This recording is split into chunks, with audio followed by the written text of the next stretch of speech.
number 1.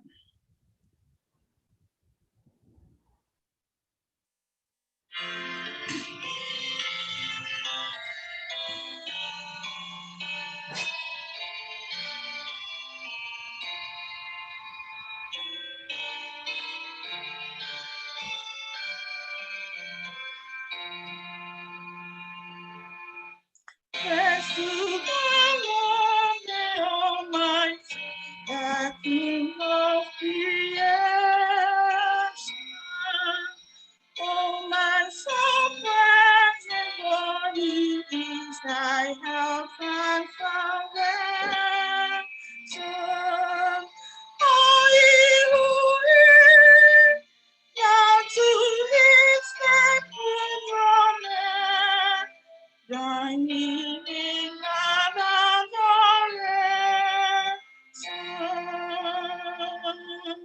Praise to the Lord, all things so wondrously great. To the thing on the beach wings me so gently so stand. Yeah. As thou dost me, all thy desires of thee, granted in what He ordained. To the Lord, who doth prosper thy word can defend thee. Surely His goodness and mercy heavily attend thee. From the early what the Almighty can do, if with His love He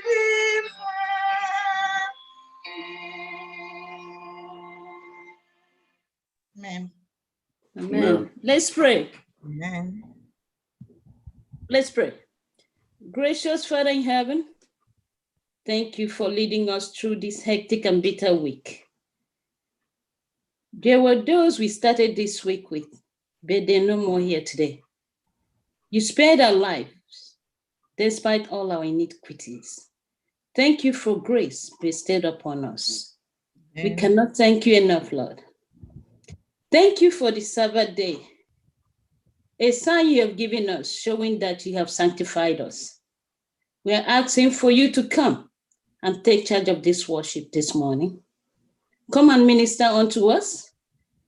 May our worship today bring glory and honor unto thy holy name. This and other blessings we ask for in Jesus' name I pray. Amen. Amen. Amen. Amen. Amen. Happy Sabbath, everyone. Happy Sabbath. It is a pleasure to welcome all of you to the house of the Lord this morning. Wherever you are worshiping from, that place is a sacred place. So you are welcome. We are happy to see you. We've been communing with God this week. This week has been a wonderful week. And I pray that as the Lord has brought us to this day, He will continue to lead us today, tomorrow, and beyond. And your families are blessed. Your home is blessed. Your life will be prolonged. The Lord will be with you. You are welcome. You are welcome. You are welcome in the name of the Lord. You are welcome in the name of the Lord. I can see all over you the glory of the Lord. You are welcome in the name of the Lord. I urge you all to sit tight, put a smile on your face as the Lord will take control of all our life affairs in Jesus' name. Amen. Amen. Yeah, you're not the weapon from Amen. Amen. Amen. We are muted. Amen. Amen. Happy Sabbath.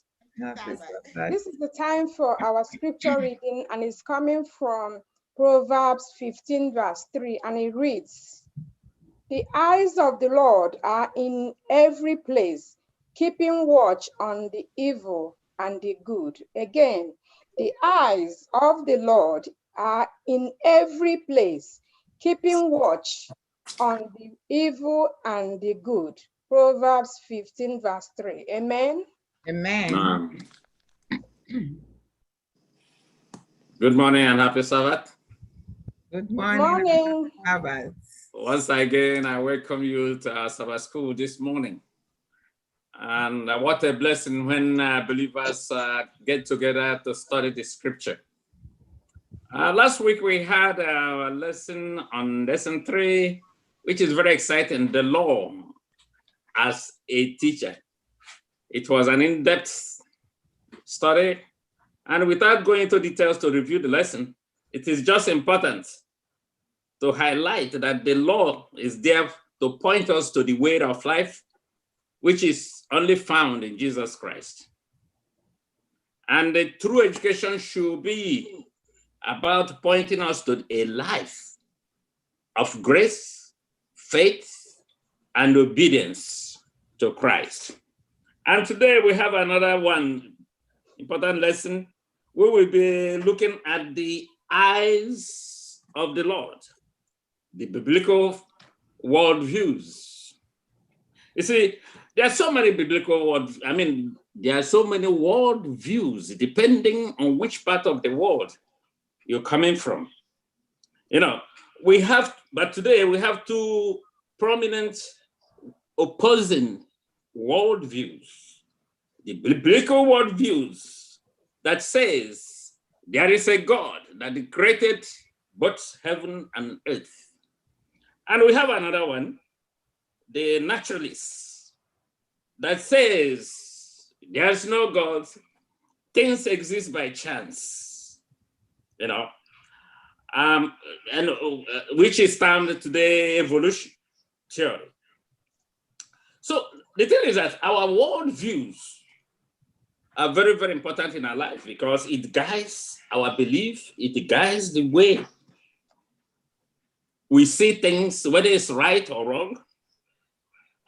And today we shall be focusing on the biblical worldview and the importance of passing biblical worldviews to the people, to the world, a worldview that will lead them to eternity, to the kingdom of God.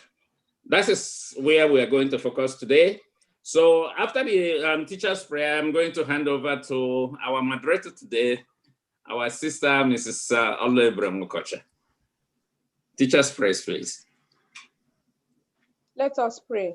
Our kind and loving Father in heaven, the Father of our Lord Jesus Christ, the King of glory, the creator of the universe, this morning, Lord, we, your humble children, your servants, beloved by you, created in your image, we have gathered in your presence as you have asked us to do, because you said to us to remember the Sabbath day to keep it holy. Father, that's what we have come. We have responded to this invitation and we praise your name that you have made it possible for us to respond. May your name be highly exalted in Jesus' name. Amen. Our Lord and Savior, this is time for lesson study. Father, everybody logged in here, we are human. We cannot read and interpret these lessons. Father, we pray this morning, this very minute, that you send a double portion of your Holy Spirit to my sister Oluebere, so that your Spirit will lead her in all her discussion and utterance, so that it will be pleasing to your ears, so that it will be according to your will. And as we study, Lord, may we study it in a way that we will study it good enough to help us improve in our lives and in all we do.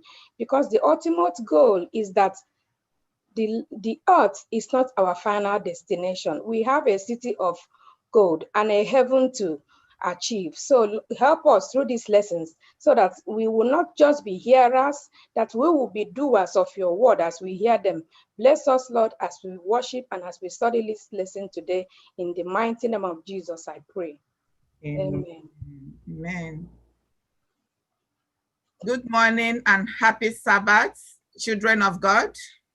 Good morning. So like our brother have introduced the lesson, the eyes of the Lord, the biblical worldview. So this week lesson looked at some of the key points of a Christian's worldview. So it looked about the existence of God, the creation, the biblical plan about redemption, and the law of God. So we are going to take it one after the other.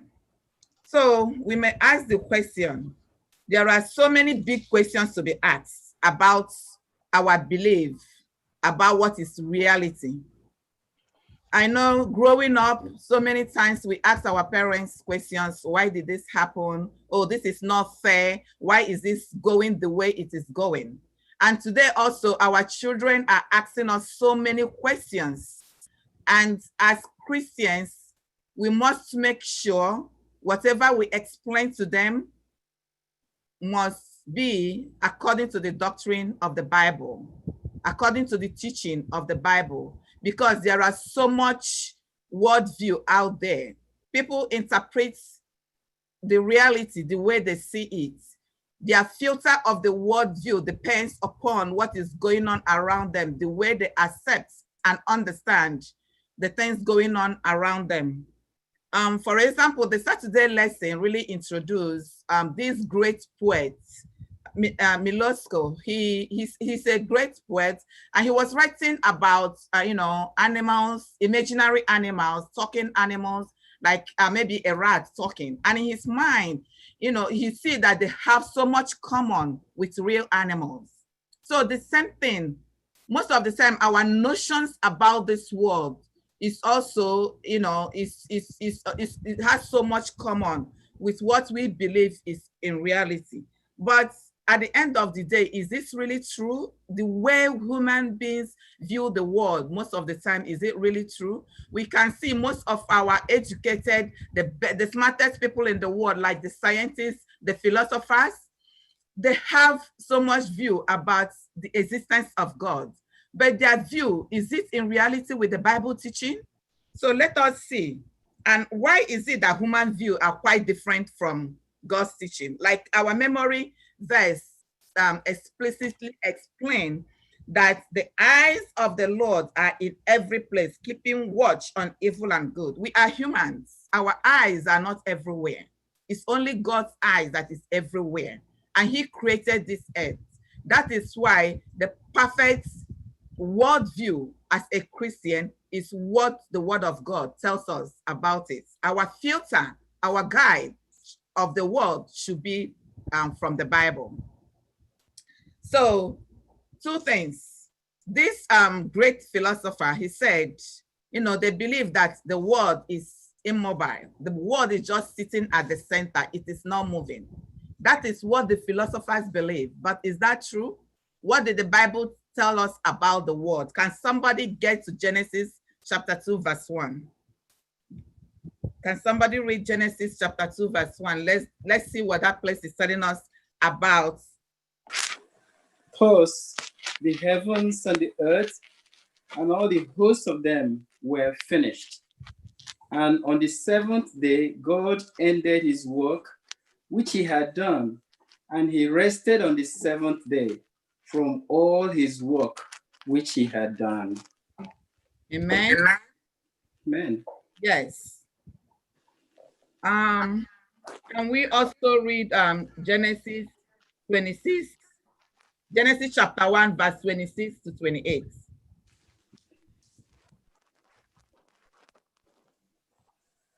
Then God said, let us make man in our own image, according to our likeness.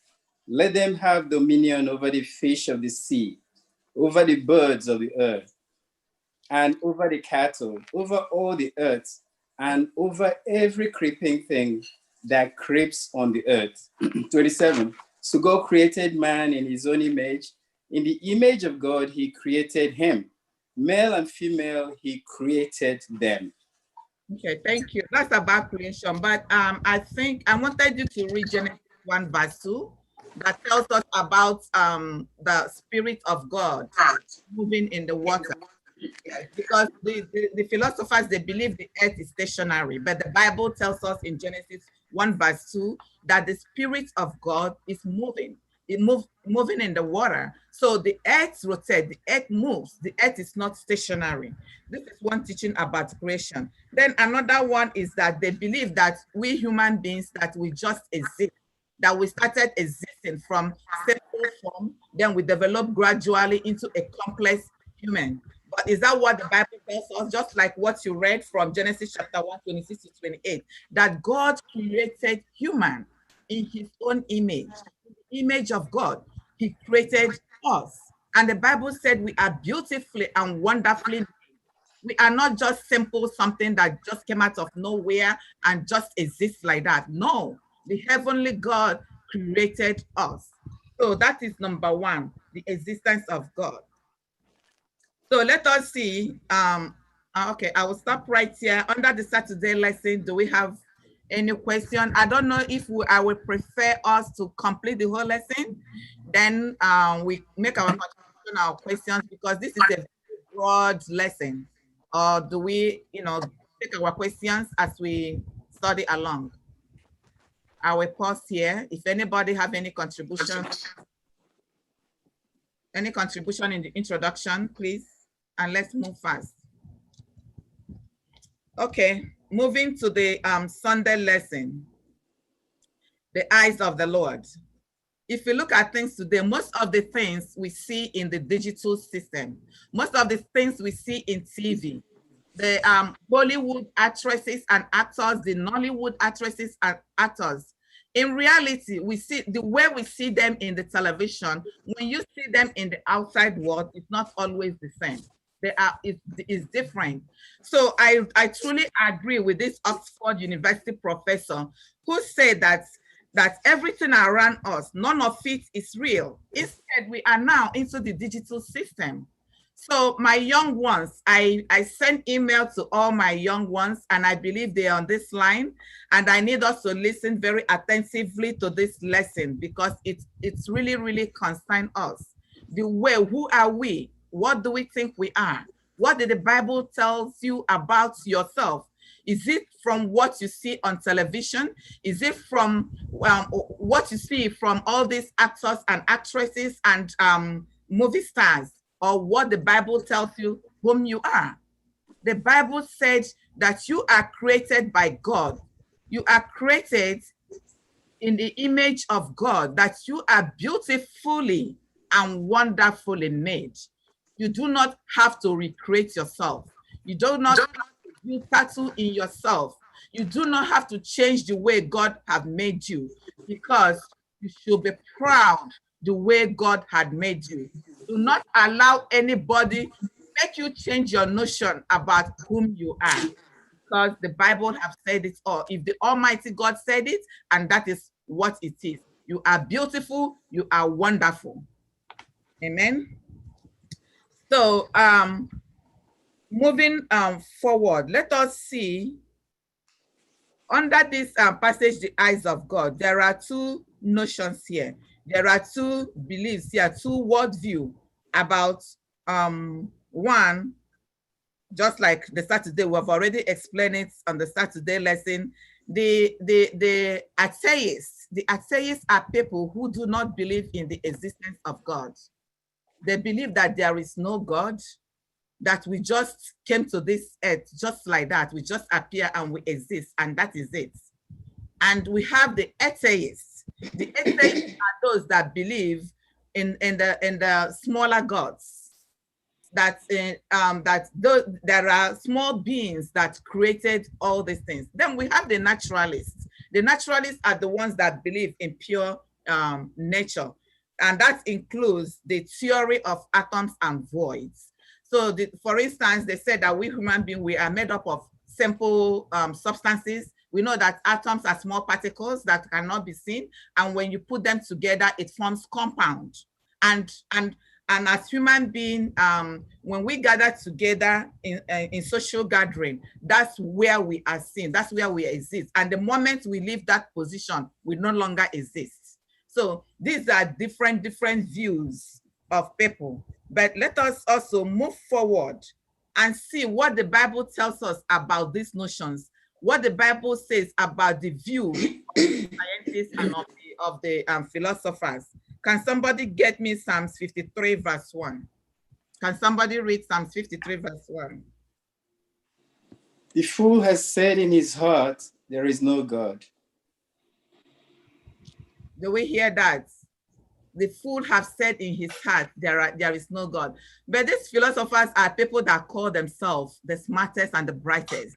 They are the people that call themselves, they are most educated, but yet they said that God does not exist. And the Bible is saying that such people are fools. I'm sorry, I don't mean to call anybody fool, okay? The Bible said when you don't believe in the existence of God, so then what are you talking about? God truly exists according to the Bible. So the Bible is telling us we shouldn't. Yes, we go to school, we sit in the classroom, they teach, we listen, we try to read and pass our exam, right? But as Christians, your standard of belief, your guide should be the Bible. Anybody that tells you God does not exist, tell the person that God does exist and refer the person to the Bible, what the Bible said. So we don't want to be like fools. We want to think biblically. Our worldview should be biblical, from the biblical principle. And I need somebody also to read, already we know John 3 verse 16, for God so loved the world that he gave his only begotten son. You know, so, and can somebody read Proverbs 15 verse 3? I'm sorry, that is our memory verse. We have already read it, that the eyes of the Lord are everywhere. Also, all these things are showing us that God truly exists. There is God in heaven. There is a special passage I would really want us to read and think about. Luke chapter 1, 26 to 35. I want us to read Luke chapter 1, 26 to 35.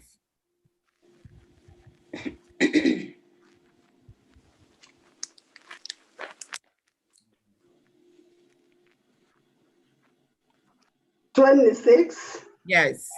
It reads, and in the 6th month, the angel Gabriel was sent from God unto a city of Galilee named Nazareth, to a virgin espoused to a man whose name was Joseph, of the house of David, and the virgin's name was Mary. And the angel came in unto her and said, Hail, thou that art highly favored, the Lord is with thee. Blessed art thou among women. 29. And when she saw him, she was troubled at his saying, and cast in her mind what manner of salutation this should be. And the angel said unto her, Fear not, Mary, for thou hast found favor with God. And behold, thou shalt conceive in thy womb, and bring forth a son, and shall call his name Jesus. 32. He shall be great, and shall be called the Son of the Highest. And the Lord God shall give unto him the throne of his father David.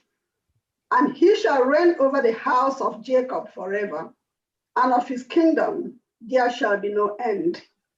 Then said Mary unto the angel, How shall this be, seeing I know not a man? And the angel answered and said unto her, The Holy Ghost shall come upon thee, and the power of the highest shall overshadow thee. Therefore also, that holy thing which shall be born of thee shall be called the Son of God. Amen. Amen. So it's God. I mean, Mary became pregnant through the power of God. So we are not just simple, we did not just appear. So I just want to use this time to ask, Casey, Casey Umadi, can you open up your video? Can you open up or mute yourself, I mean? Casey, unmute yourself.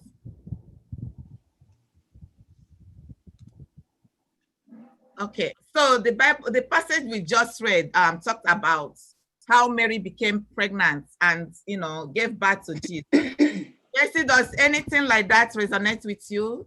Is there anything around you you can remember that just happened recently in your family?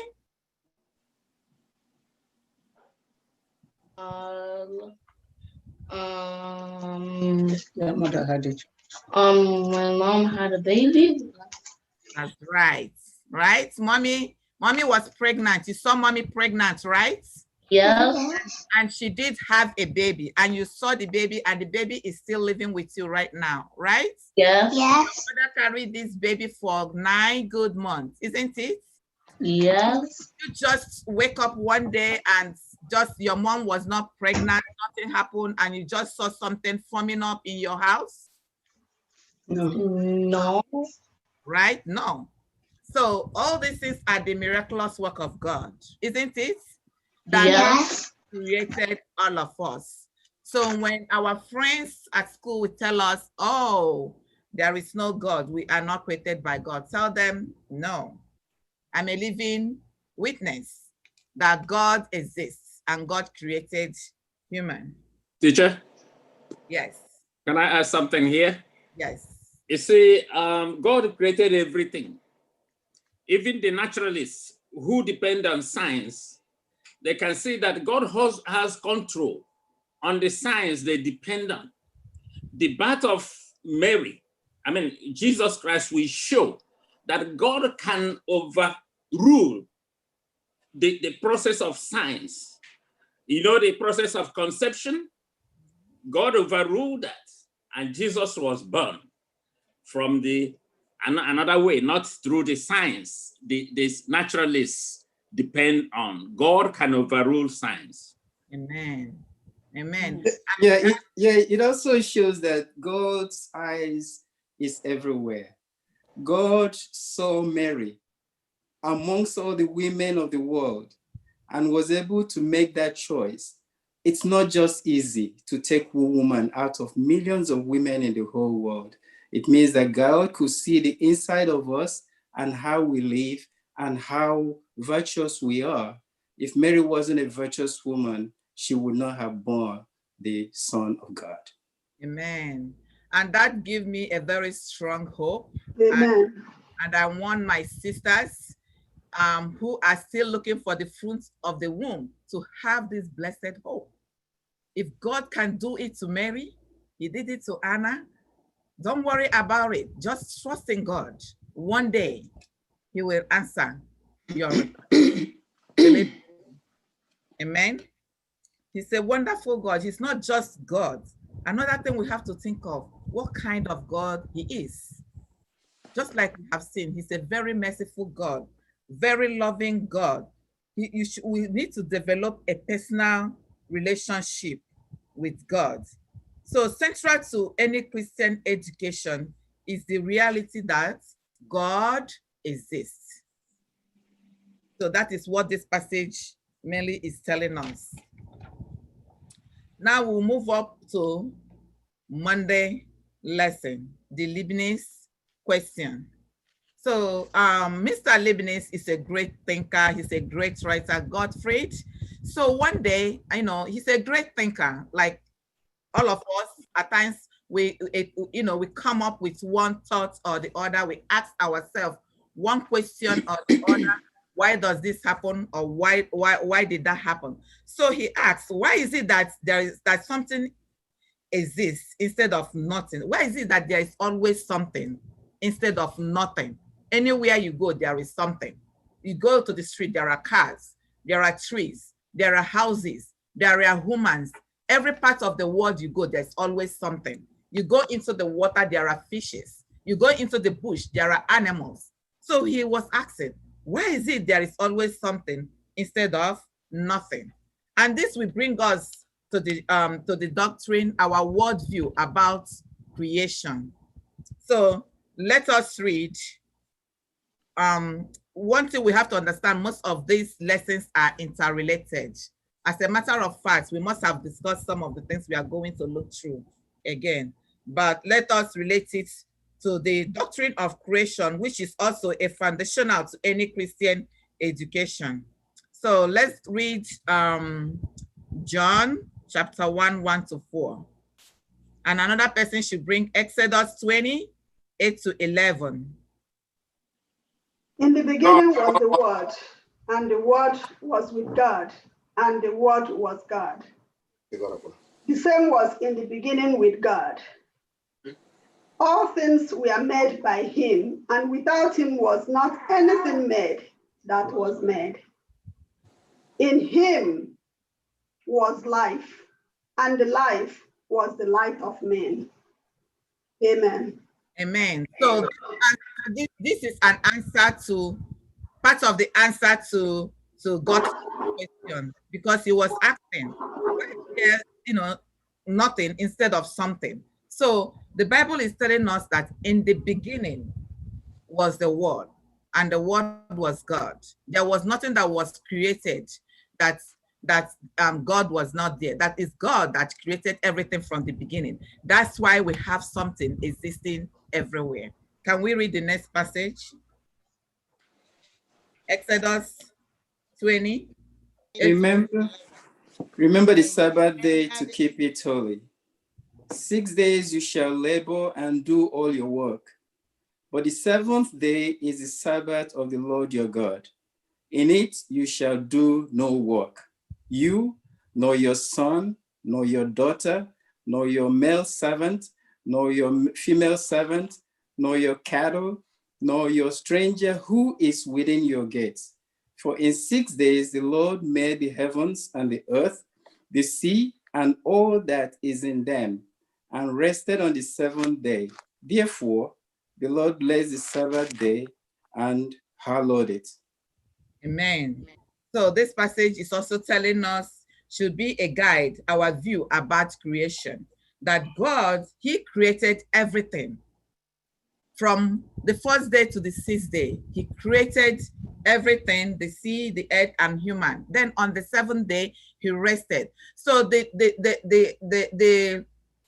doctrine of creation, or the teaching of creation, bring us to the Sabbath of the Lord, the worshiping God on the seventh day, because he created, and on the seventh day he rested. So this tells us the importance of worshiping God on the day he asks us to worship him.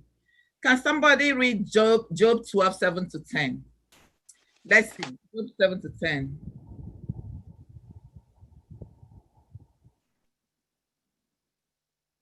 But ask the beasts, and they will teach you, the birds of the heavens, and they will tell you, or the bushes of the earth, and they will teach you, and the fish of the sea will declare to you. Who among all this does not know that the hand of the Lord has done this? In his hand is life of every living thing, and the breath of all mankind. I will say this passage is the perfect answer to Mr. Godfield's question.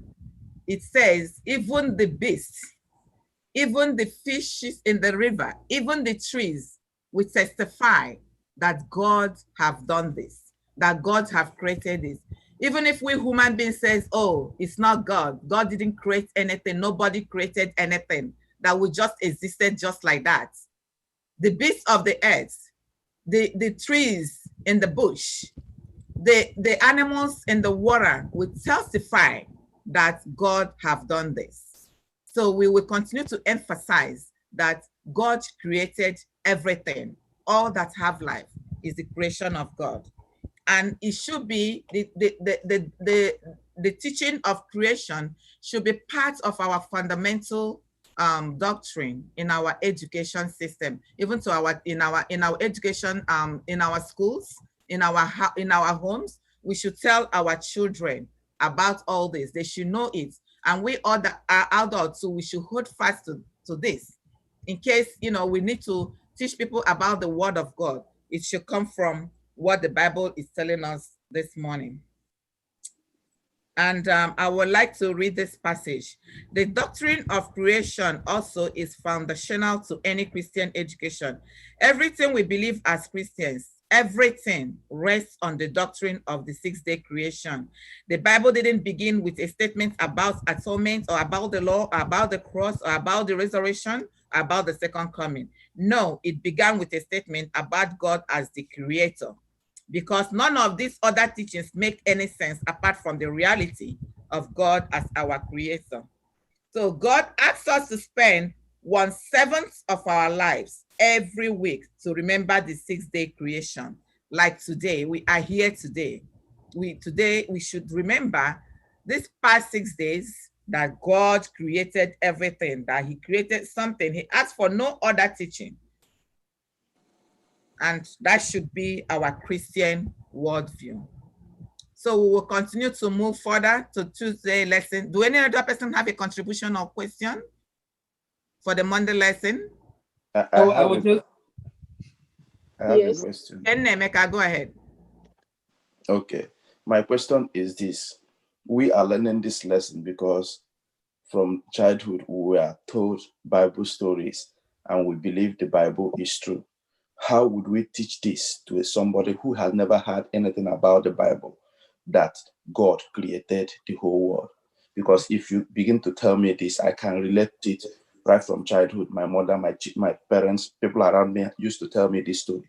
How would I teach this lesson to somebody who is an atheist, who has never read the Bible before or has never heard somebody preach the Bible before, that God created the whole everything? Okay. Okay, somebody have an answer. Yeah, when we go back to, like you read about Genesis 1 verse 1, it talks about the beginning of what God has made. I know this verse for a long time, like brother said, that we've been reading it for all our life. But one day I was reading it, then the question came in my mind: why would God tell us what he made? Why? Because when you look at it, it said in the beginning, God created the heaven and the earth. Nobody was there when God made it. God has to let us know why he did it, because he loves us. Now, the same way, as I was thinking about, what came in my mind was, you talks about a mother having a child. When that child was born, that child doesn't know anything. The parents has to tell that child the day he or she was born. That's the goodness of God, because God used parents to reveal to us the love of God. Because that child, nobody was not there when he or he knew, based on what the parents told him or her, how he was born, the day he was born, what happened. The same way that God is telling Moses what has happened, because when we look at the story, was what has happened. Moses was not there. None of us was here. We believe God because what he told us. A child believed their parents because what the parents told them. Because God led the parents to be an eyes to who God is. That's why God wants the children to obey their parents in the Lord. Because when we obey our parents, we will have that connection with God. I think that's another way we can talk about, how we can reveal to other people who don't know. Because if that child wake up one day and tell you, hey, mom, I don't like you, I don't love you anymore, how do you feel as a parent?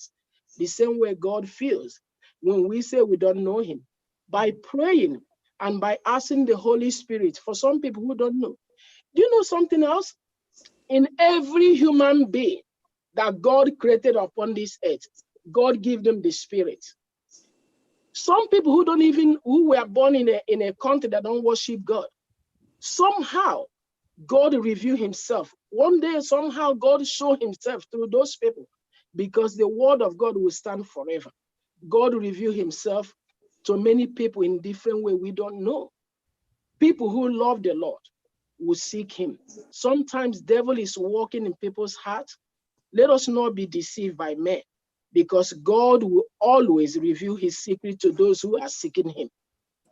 Don't go in argument with people, because some people are blind, because they think by not knowing everything, they will find who God is. But God is spirit. Those that search him will search him in what? In spirit. Amen. And I want to throw light on what Emeka asked. I will say, what did he do in Athens? When he went there, there are so many gods, and he began to tell them about his own God. The most important thing is that those who have never heard about God, or the atheists, as Emeka asked, find a common ground with them. Some of them are so nice. Some of them are good, even though they don't believe in God. find a way to have relationship with them, and they find one thing to agree on, and from there you walk from there to begin to introduce God, the Creator, to them. Amen. Casey was raising up his hand.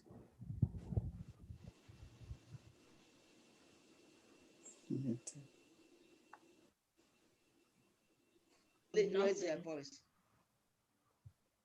Why is it that the evolutionists believe that we came from nothing? Even the most simplest thing, we can't make it. Did you hear his question?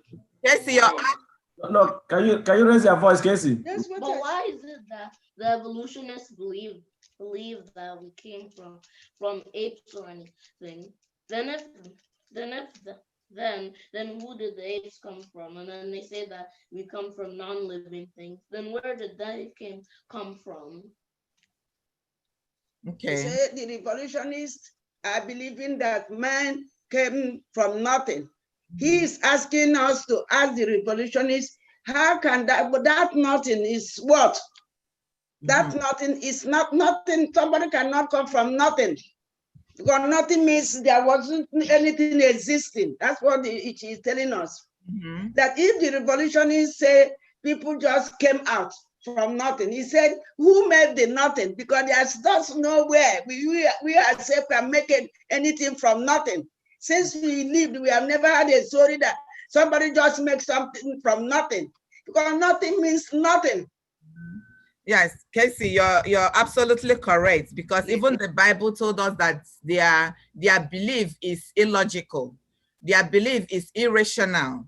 They have no reason at all for saying that. That is why we don't have to believe them. That is why we always have to, refer to the Bible and see what the Bible talk about creation. That in the beginning, God created everything. We did not just came out just like that, because they have no meaning. There's no meaning into what they are saying. So does anybody, Emeka, have your question been answered as well? Does anybody have something else to say? The question has been answered, but I just wanted to add, because I asked that question to push us a little bit in the lesson. The Bible said in the book of Psalm, the heavens declare the glory of God, and the firmament showeth his handiwork. Day unto day uttereth speech, night unto night showeth knowledge. There is no language where their voice is not heard. Even the atheists hear the voice of the Lord. Even if not from man, they can hear it from nature. Amen. Yeah, I was just wondering, even those that say that they don't know God, I'm just wondering if they are pretending, because the evidence is everywhere. Yes. It's in nature, it's everywhere. The Spirit speaks to you every single day, even though they go and commit all atrocities, believing there is no God, there is still a Spirit that speaks to them. But it does not lessen our responsibility as parents and as a church. And as we've studied these lessons, we will have to continue to ponder on them, because there is no other leeway. When we were growing up, we were taught about creation right from kindergarten. Yes. And we grew up with all of that. But today, that's not done in our public schools. And I don't know what percentage of Christians that go to Christian schools.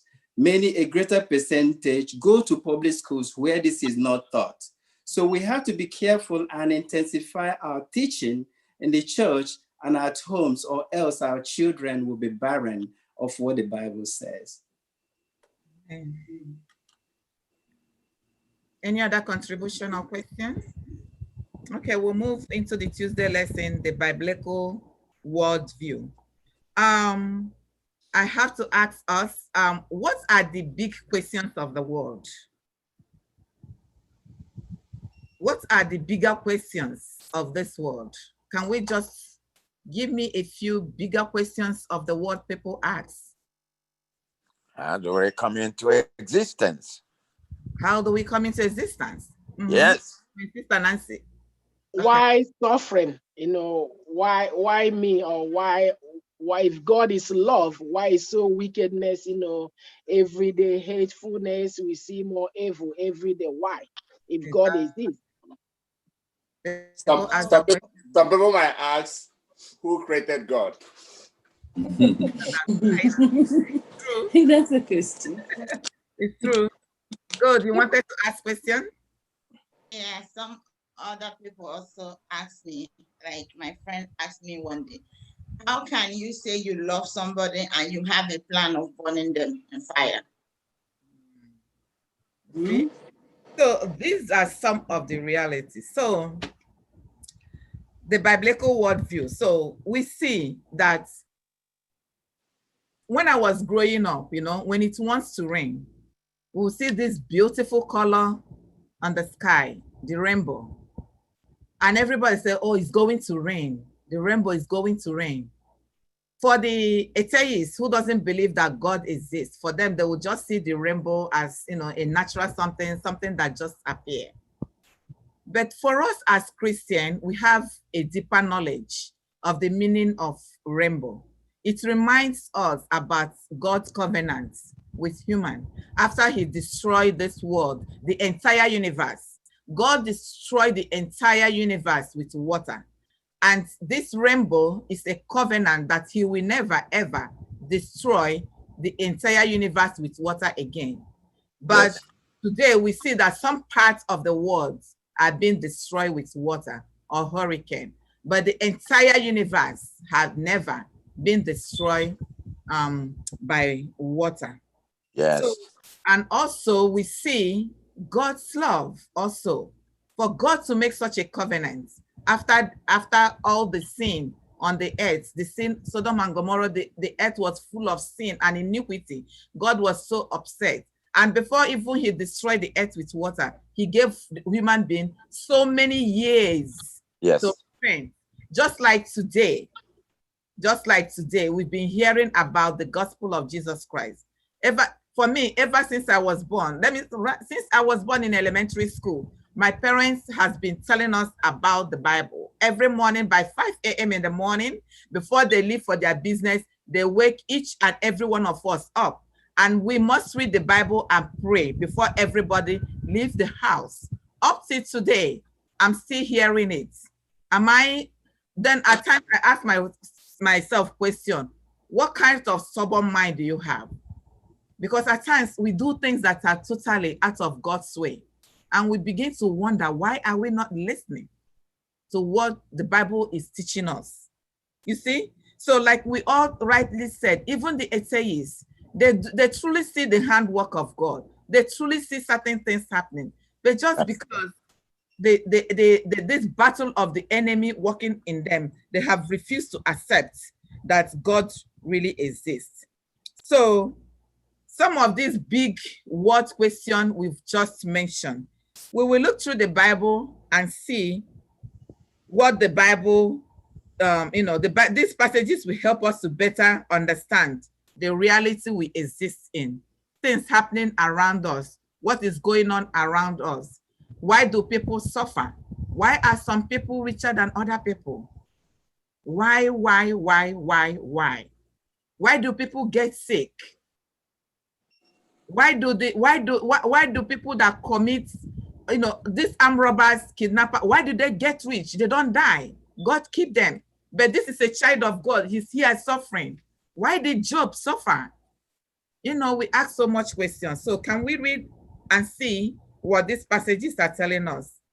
Can somebody bring Ephesians 6 verse 12? Another person, Ecclesiastes 9 verse 5. For we do not wrestle against the flesh and blood, but against the rulers, against the authorities, against the cosmic powers over this present darkness, against the spiritual forces of evil in the heavenly places. We heard that very well. At times we ask ourselves, why is this happening to me, a child of God? Why are you suffering, always sick? Here is telling us that we are not wrestling with flesh and blood, but against the principalities of darkness. The enemy is fighting God's children. That is why it's part of the reason why we suffer on this earth. That is the reason God's children suffer. Can somebody read Ecclesiastes 9 verse 15? For the living know that they will die, but the dead know nothing, and they have no more reward, for the memory of them is forgotten. Exactly. But why do people believe in the dead? Why do people seek after the dead? And sigini da ga kumwo. Madu nwa si ga kuo ya. Ga kpotse ga kuo ya toka. Madu oria warrior asi ga chofuta he mmere ya. Onye mmere ya nshi, onye mgbuwa ya. Anya da aga a worship evil. Eku akpote ekwensu God in hiora. Why? Why do we do all this? And you see children of God doing it. Children of God seeking for power, putting power on their waist, on their fingers. Why do we do all this? Yeah, When the more we drift away from God. Why the Bible already told us that the dead knows nothing. The dead does not know nothing. So humbly garadeku. It obu ajom word ide kutara nyonwe, and it is not good. It is not good because we are punishing ourselves by doing all of those things that is not right before God. The dead knows nothing, but the living, you and me, we are living now. We know one day we are going to die. And once we die, that is it. So that is another reality in which we exist. So when somebody tell you, because somebody have told me that something was happening, somebody said me, oh, why are you there? It's your back for yourself. My son, but listen, since I was born, I've never been to any native doctor, and I will not do it. I know I have a living God who will answer to all my problems. And today, God is still keeping us. I thank God. Amen. Yeah, I have a comment. If you give me a second, I have a comment. Yes, I do. Go ahead, Doctor. Yeah, you see, the more we drift away from God, the more ignorant we become. Because Satan takes over our mind and begins to mislead us, teach us wrong things, deceive us. You see, this is why no matter how much education we have got, we can be easily fooled. People drift away from God, then Satan takes over the control of their mind and begins to teach them wrongly. That's my comment. Thank you for listening. Thank you. Thank you, sir. Who else? Okay, you see, the devil knows, like what our brother just said. The devil knows that we are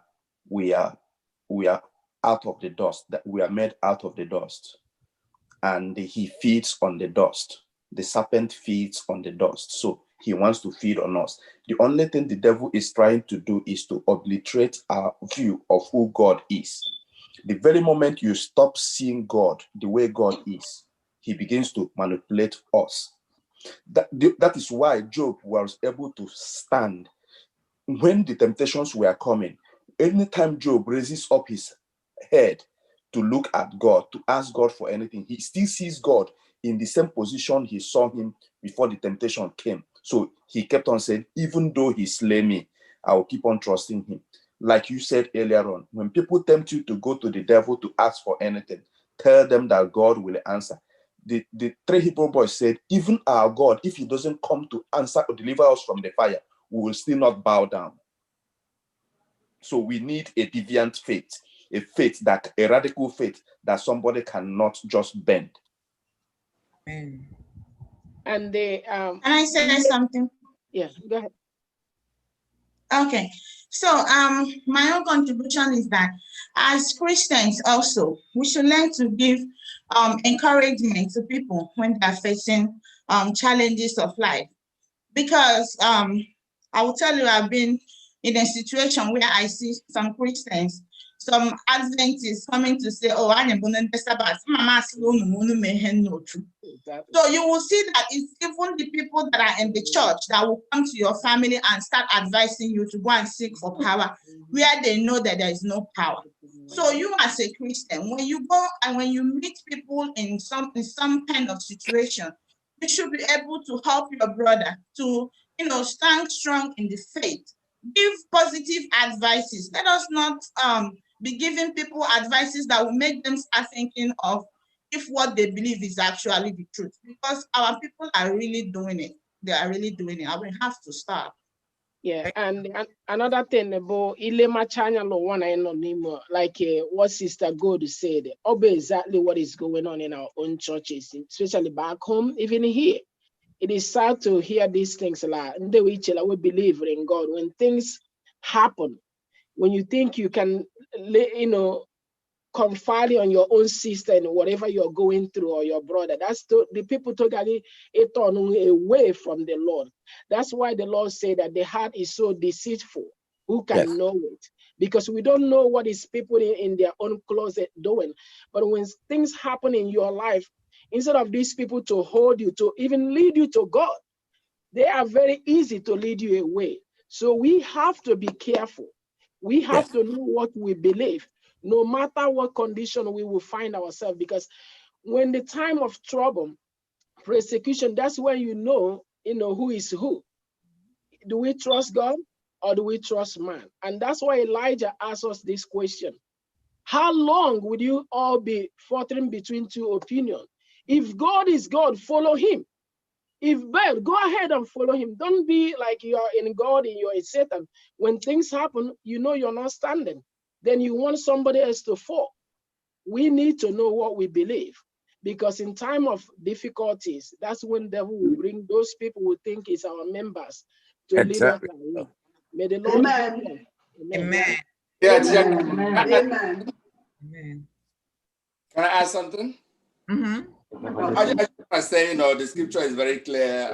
We have to be strong, we have to be embedded in the word of God, because sometimes things will happen, you try to drift away. But what the Bible does is to remind us, to guide us, like we learned last lesson. It says that the Bible, the word of God, is a teacher. It guides us. And we're going to have struggles. We're going to have toys and everything. But what do we do when those things comes? Are we going to forget what we believe? The Bible says that the word of God is a light unto our feet. So we have to believe what we believe. We have to know what we believe. We have to be strong in what we believe, knowing that the God told Joshua to be strong and courageous. He knew something was going to face him. So we have to be strong and courageous in the word, and God will surely lead us to the right way. Amen. Amen. Just one addition. Okay. Being strong, being courageous, it's really being courageous, because sometimes our prayers may not be answered. Sometimes those struggles, those trials, those difficulties may continue until we die, or those people we are praying for die. So anyị mkpirisi Chineke ebe ọ masịrị gị, a ga-asịkwa anyị anwụ ha emefuo uche gị mee site mgbe ụfọdụ nwa na gị dubara anyị la ha anyị dị ikpe adịghị ịza ya asị dịsị nọọla ya ha na enwụọla ị gaba ịgaga ele. So ka anyị kpee ekwesị ike, ọ bụghị ikwela mgbe na obi anyị dahụ ririri, because ọ dị onye ndewe mma ekperije ekpere for 30-something years we are still praying. So Chineke nye anyị obi ike. Let us believe in him wholeheartedly, that he will deliver even at the end when he will come, if it does not happen now. Exactly. Amen. Even when God did not answer our prayer now, that is the next one we are going to read. We should still, hold our faith strong and believe in him, and don't allow people to lead us astray with their wrong teaching. So we are going to read, remember anyway, that even the Bible tells us that when God, the answer to all our prayer is not always the way we think. It's not always yes. At times, the answer to some of our prayer is no, because God knows the best. So that will take us to Revelation 20, verse 5-6. Let us see the reality a righteous person exists in. Can somebody read it? The rest of the dead did not come to life until the 1,000 years were ended. This is the first resurrection.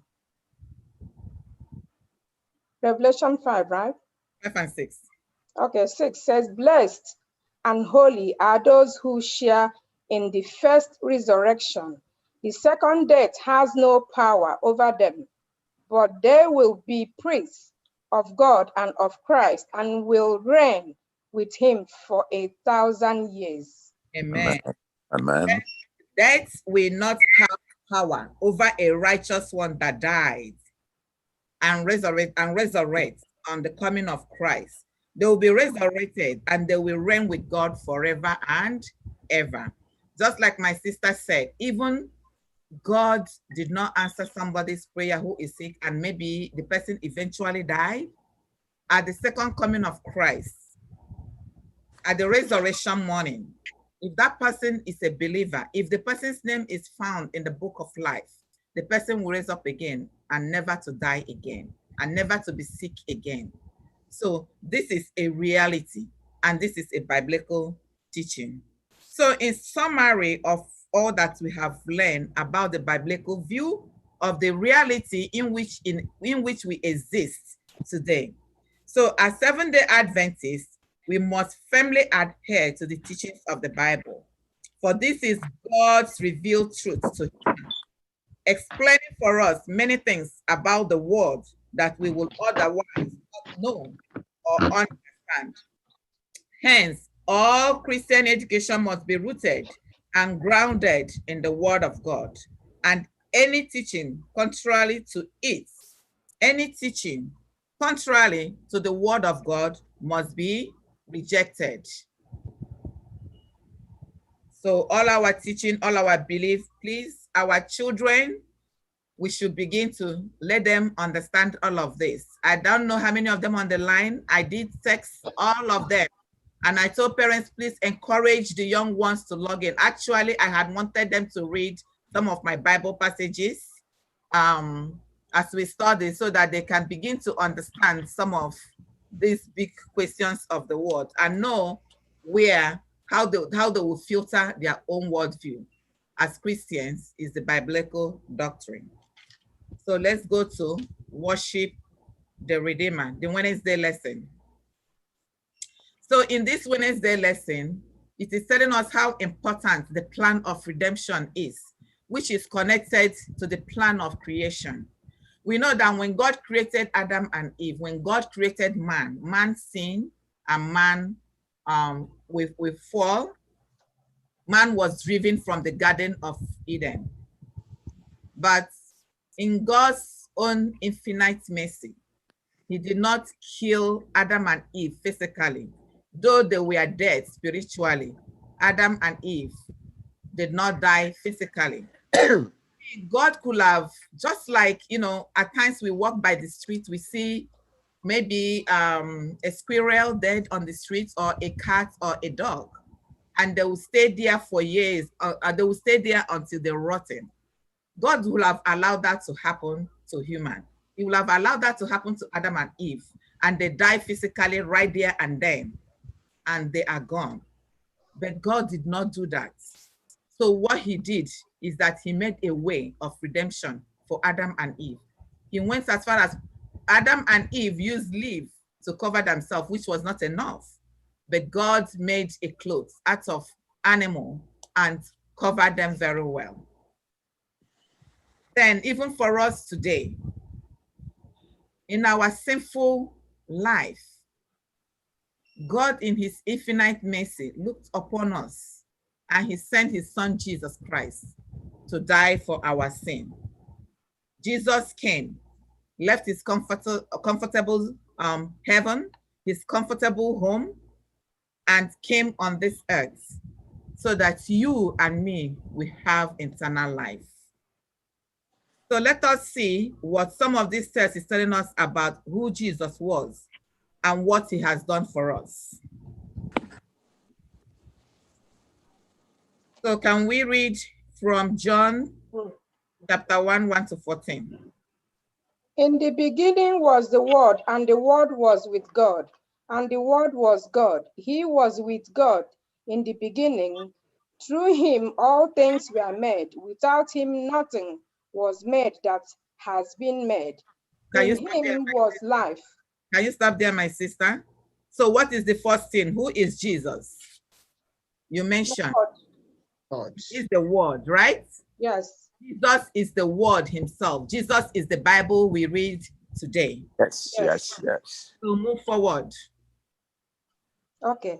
4. In him was life, and that life was the light of And all who is mankind. again? Who is Jesus again? The light. Light. The light. It's light. Is the word. The word. Is the light. Is the He's word. the The light of the world. word, and he is the light. May So there be what light are we and there looking was for? light. Continue reading. We are learning who Jesus is. The light shines in the darkness, and the darkness has not overcome it. There was a man sent from God, whose name was John. He came as a witness to testify concerning that light, so that through him all might believe. He himself was not the light. He came only as a witness to the light. 9. The true light that gives light to everyone was coming into the world. He was in the world, and though the world was made through him, the world did not recognize him. He came to that which was his own, but his own did not receive him. 12. Yet to all who did receive him, to those who believed in his name, he gave the right to become children of God. Children born not of natural descent, nor of human decision or a husband's will, but born of God. 14. The word became flesh and made his dwelling among us. We have seen his glory, the glory of the one and only Son who came from the Father, full of grace and truth. Amen. Amen. What a mighty God we have. Jesus himself is the word. He made the whole thing. He created everything. He is the life. He is the true light. Yet, and he did all of this because of the love he had for us. Yet we rejected him, right? We rejected him. We killed him. And he also resurrected. And now, despite all these things we did, he is also there in heaven, interceding for us. This is whom Jesus is, a loving God, a loving Father. Jesus who have compassion for you and me. And what did he do? He died for us. And again, not only dying for us, anybody who believes in him, he gives you the power to become, he gives you and the power to become sons and daughters of God. Not sons and daughters of the kings of this earth, sons and daughters of the Almighty God who created this heaven and this earth. This is what Jesus did for us. This is whom Jesus is, and this is what he did for us. So when we realize that God who created us is the same God who in human flesh bore the punishment of our sin upon him, it is the reason why we should worship him. Can we take a look at Revelation 14, 6 to 7? Let us see the reason why the angels are calling us to worship him. Revelation 14, 6 and 7. Then I saw another angel flying in the mid-air, and he had the eternal gospel to proclaim to those who live on the earth, to every nation, tribe, language, and people. 7. He said in a loud voice, "Fear God and give him glory, because the hour of his judgment has come. Worship him who made the heavens, the earth, the sea, and the springs of water." Yes, you see the relationship between the creation and worshiping God.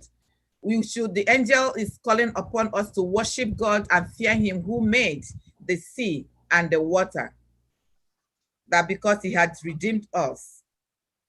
So do we have additional contribution or question to this passage? Yeah. I just wanted to draw an analogy from the beginning. In Genesis, the Bible says, let us make man in our own image. God was speaking to himself, because the issue of Trinity comes in here, because God, the Father, the Son, and the Holy Spirit. Then the Bible now begins to tell us in the beginning was the Word. And that was the word that God used in creation, because the Bible told us that, and God said, let there be the spoken word of God.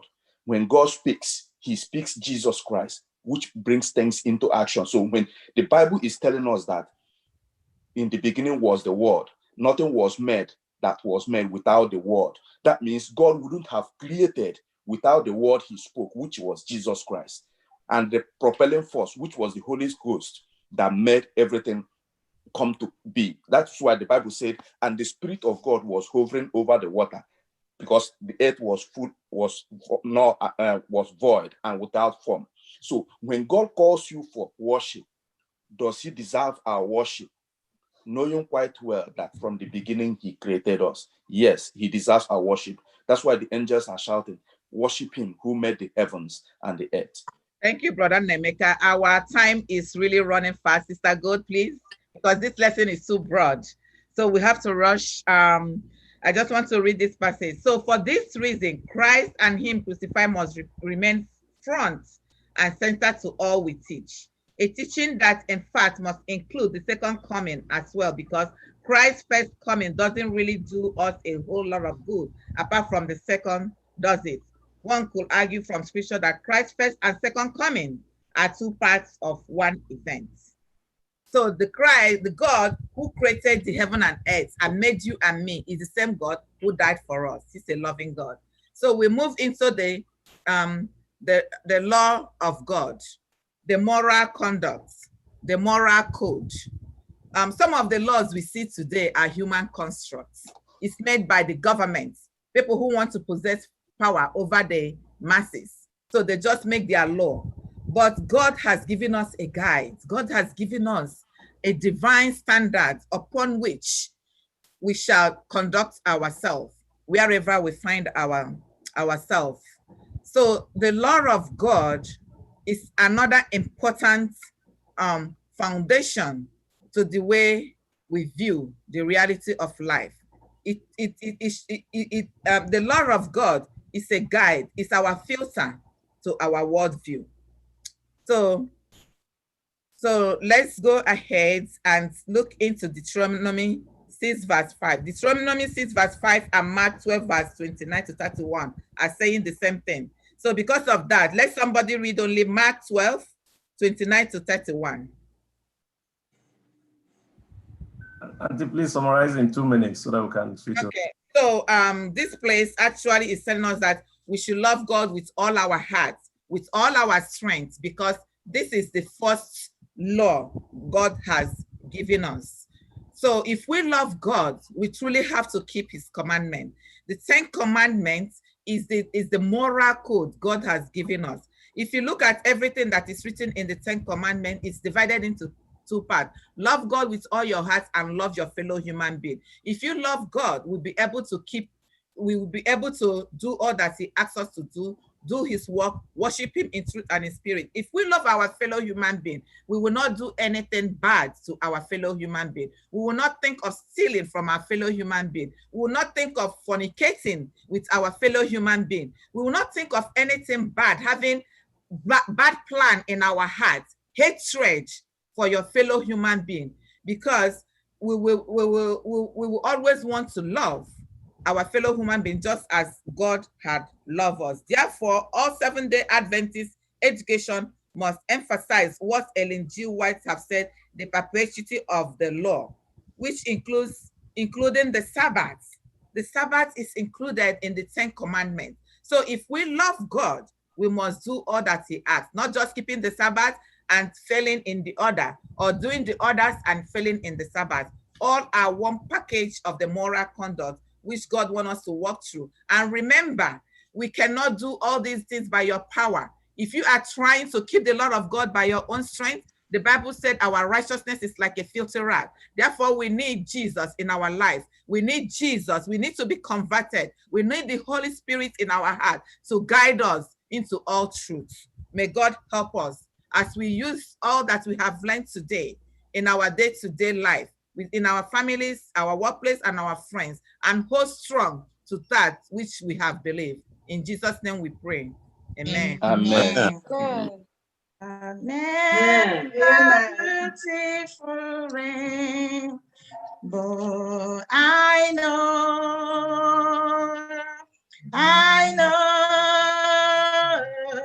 God made the beautiful rain, but that's why I love him so. Thank you so much, Dolly, for that, the way you coordinated the lesson. May the Lord bless you and your ministry in Jesus' name. Amen. Amen. And this is the time for our Sabbath School expense offering. Please go to Seventh-day Adventist online giving and give generously for the Sabbath School worship. As you do this, may the Lord bless you in Jesus' name. Abraham's blessings are mine. Abraham's blessings are mine. I am blessed in the morning. I am blessed in the evening. Abraham's blessings are mine. The options are on the screen.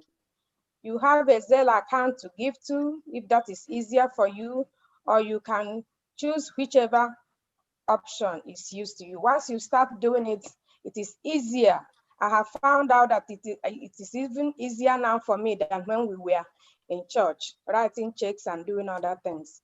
Abraham's blessings are mine. Abraham's blessings are mine. I am blessed in the morning. I am blessed in the evening. Abraham's blessings are mine. Amen. Amen. Happy Sabbath once again, everyone. Happy Sabbath. It has been an exciting and in-depth lesson. I want to thank our moderator and all the participants, those who contributed to make the lesson a very rich one.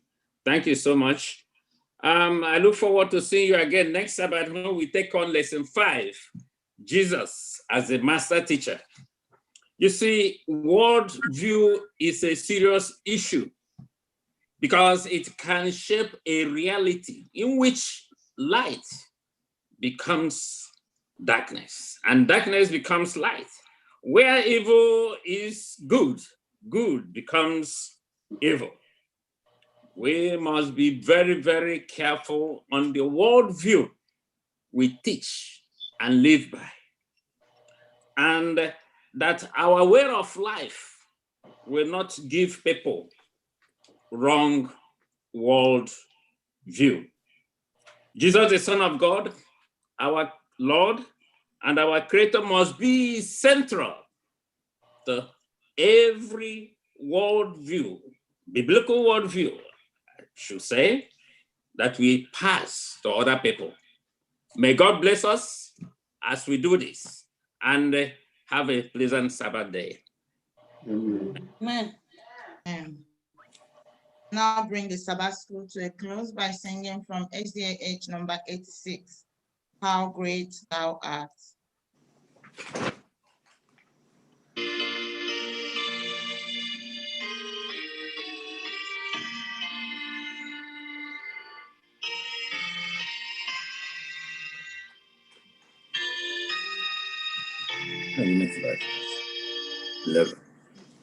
Oh God, my God, when I in awesome wonder consider all the works thy hands have made, I see the stars, I hear the rolling thunder, thy path throughout the universe displayed.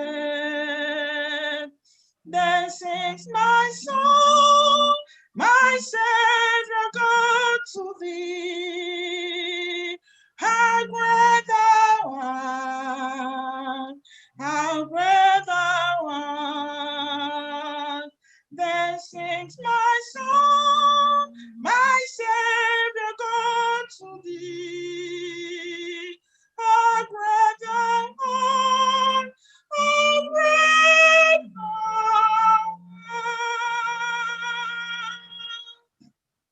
Went through the woods, the forest, glass and wonder. I hear the bird sing swiftly in the trees. When I look down from lofty mountain grandeur and see the bird and feel the gentle breeze, then sings my soul, my Savior God to thee. How great thou art, how great thou art. Then sings my soul, my Savior God to thee. How great thou art, how great thou art. And when I sing that God is Son of Spirit, send him to thy task and take it in. That on the cross my body gladly bearing, he bled and died to take away my sin. Then sings my soul, my Savior God to thee. How great thou art, how great thou art. Then sings my soul, my Savior God to thee. How great thou art, how great thou art. When Christ shall come, we shout of acclamation and take me home. What joy shall fill my heart? Then I shall bow in humble adoration and proclaim, my God, how great thou art. Then sings my soul, my Savior God to thee. How great thou art, how great thou art. Then sings my soul, my Savior God to thee. How great thou art, how great thou art. Amen. Amen. Amen. Beautiful. Let's pray. How great thou art. How great thou art. Our Heavenly Father, the Alpha and Omega, awesome God, the creator of the universe. We worship you. We adore you. May your name be glorified in Jesus' name. Amen. Father, we thank you for leading out in our Sabbath school today. We thank you for the lesson study on the importance of teaching and living our lives based on our plans, based on the plans for us as our creator and our redeemer. Father, we pray for your Holy Spirit to help us to live a life that will glorify your name, a life that will draw the world to you and to worship you as their creator. Bless everybody that participated in this Sabbath school today. Thank you for forgiveness of sin. As we go into the next session of the Sabbath, come and worship with us. We pray for your continuous presence And may the blessings of the Sabbath never depart from us. These and other blessings we ask for. In Jesus' name I pray. Amen. Amen. Thank you so much, everybody from the Sabbath School Department. We want to appreciate you all for your wonderful participation. In fact, the participation in this Sabbath School is so wonderful. Thank you, everybody. Next Sabbath is another day. Please keep a date with us as the Lord blesses in Jesus' name. Amen. We welcome you to Sabbath School. We are happy that you are here. Happy Sabbath day. Happy Sabbath day to you all. Till we meet again. Amen. Amen. Amen. Happy Sabbath, church. Happy Sabbath. Toonu Chineke n'ihi na ọ dị mma. Ruo mgbe ebighị ebi ka ebere ya dị. Nke na ọbụbụ nkafụta ole na ole anyị nwere n'ụbọchị nke taa. These are some of the announcements we have for the week. There's going to be men's ministries meeting tomorrow at 10 a.m. The hosts are Elder Raphael Nwogugu and Deacon Bright Nwojigba. As we know, our 40 days of prayer has been going on. It began this past Sunday. And we have so far been spiritually filled. So all of us have been encouraged to please log in. Weekdays, 9 p.m., Friday, 7 p.m., and today is going to be 7 p.m.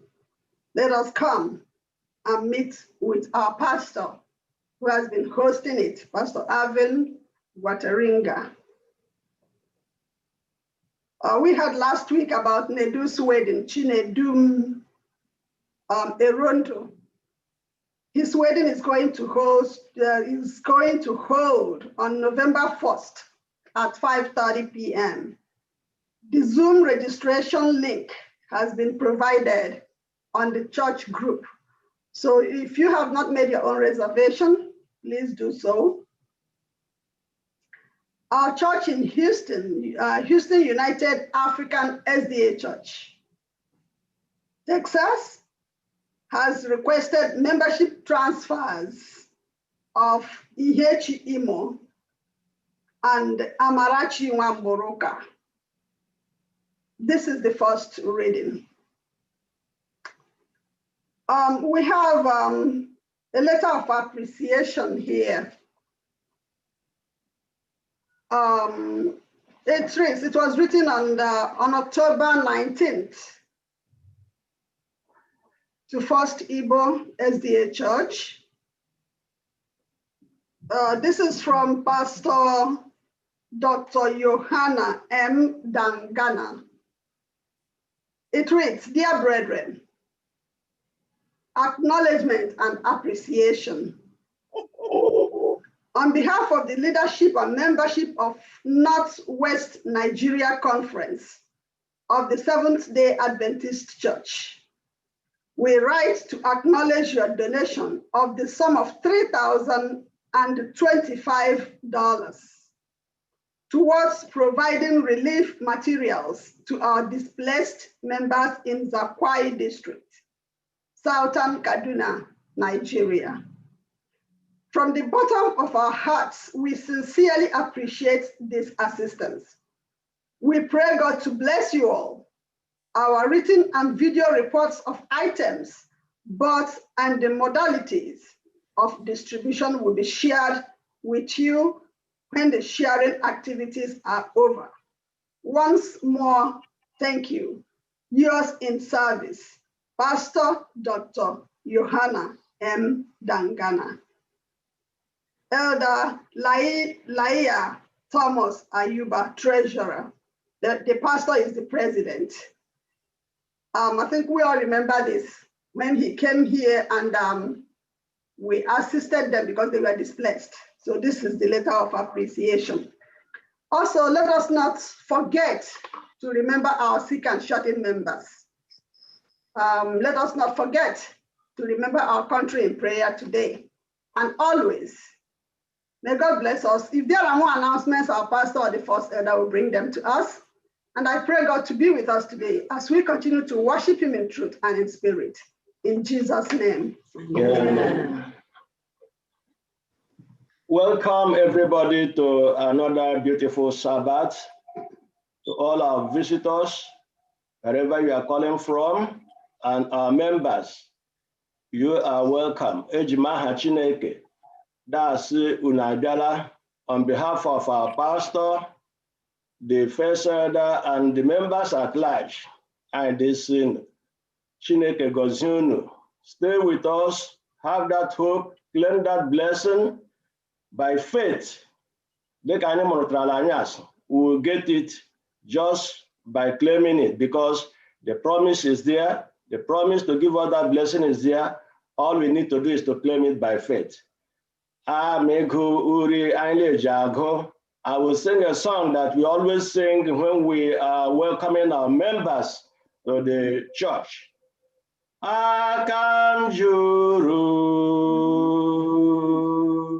na ngọzi nke Chineke. Akam juru na ngọzi nke Chineke. Onye metụrụ aka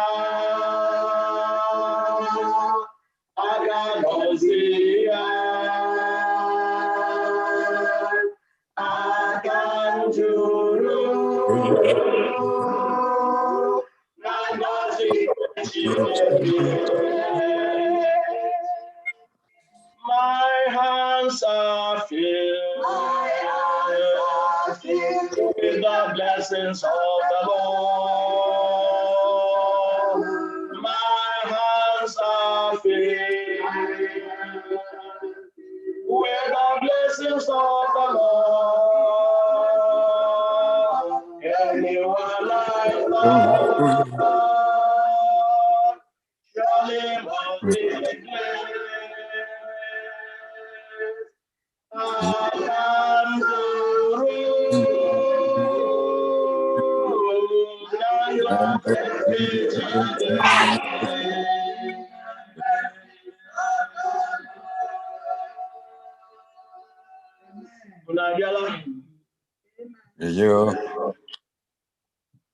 This is the day. This is the day that the Lord has made. That the Lord has made. I will rejoice. You will rejoice and be glad in it. And be glad in. Hallelujah. This is the day that the Lord has made. I will rejoice in it. For this is the day, another day that the Lord has made.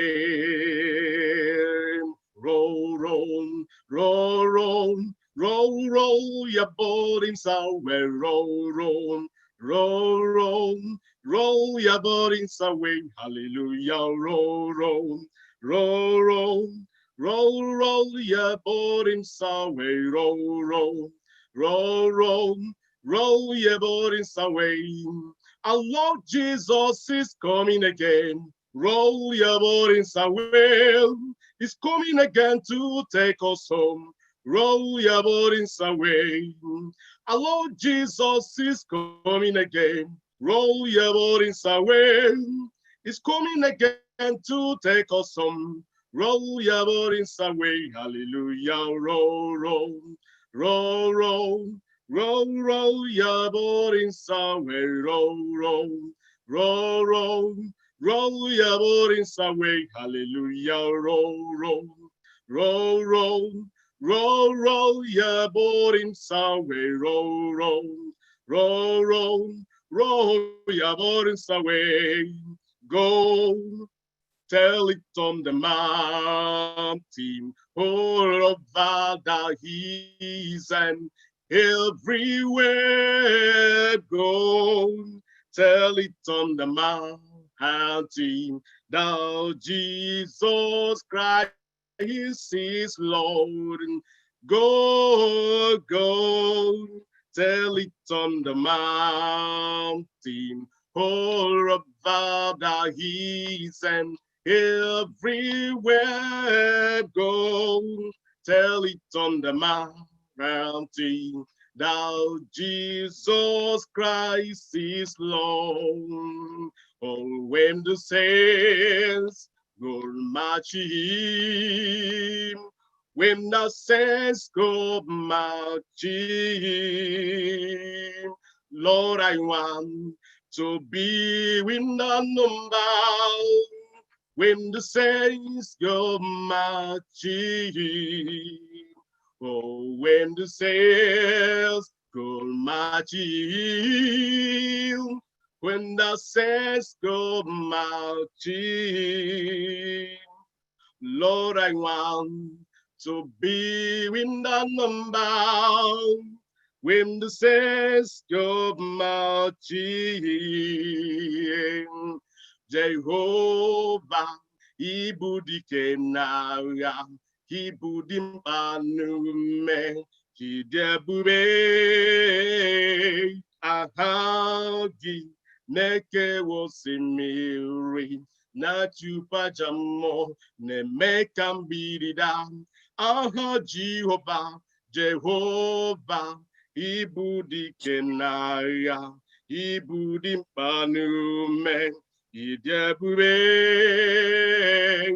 ahagi neke wosimiri na chupa jamo ne meka mbiri down.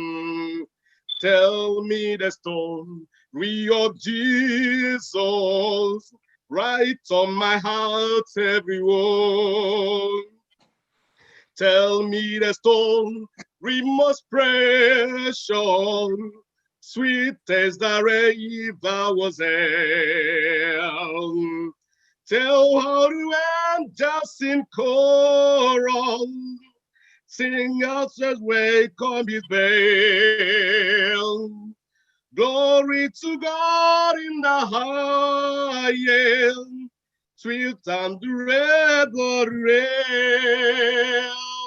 Tell me the story of Jesus, right on my heart, everyone. Tell me the story most precious, sweet as the river was held.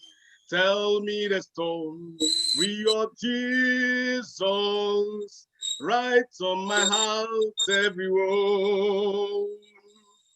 Tell me the story most precious, sweet as the river was ending.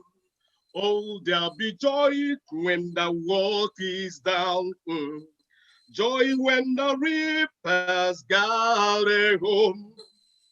Bring him the sheaves of sorrow, the new Jerusalem. Joy, joy, there'll be joy by and by. Joy, joy, where the joy is never dying. Joy, joy for the dead draweth near when the workers go down. Joy, joy, there'll be joy by and by. Joy, joy, where the joy will never die.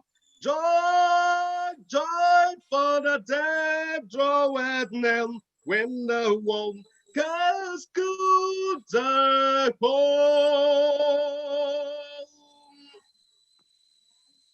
Man.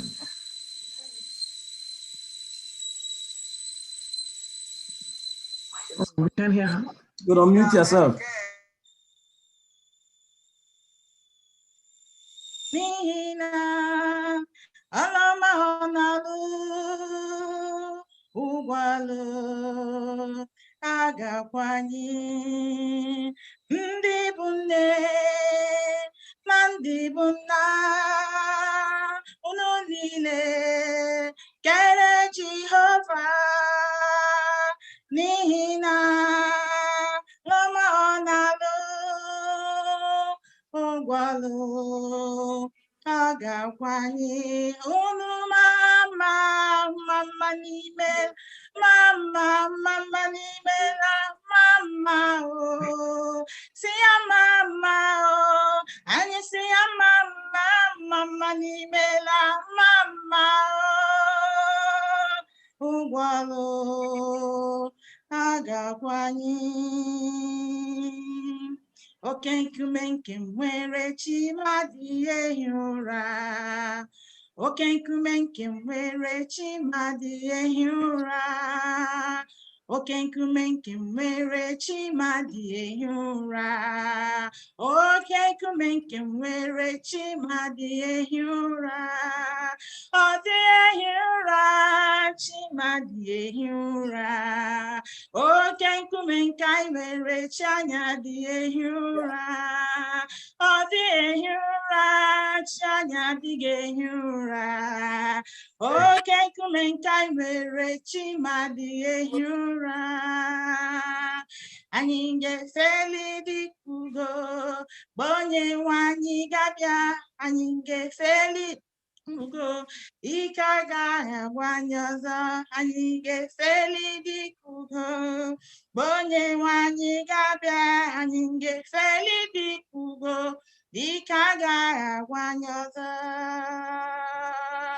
Someday I'm gonna be with Jesus. Someday I'm gonna be with Jesus. Someday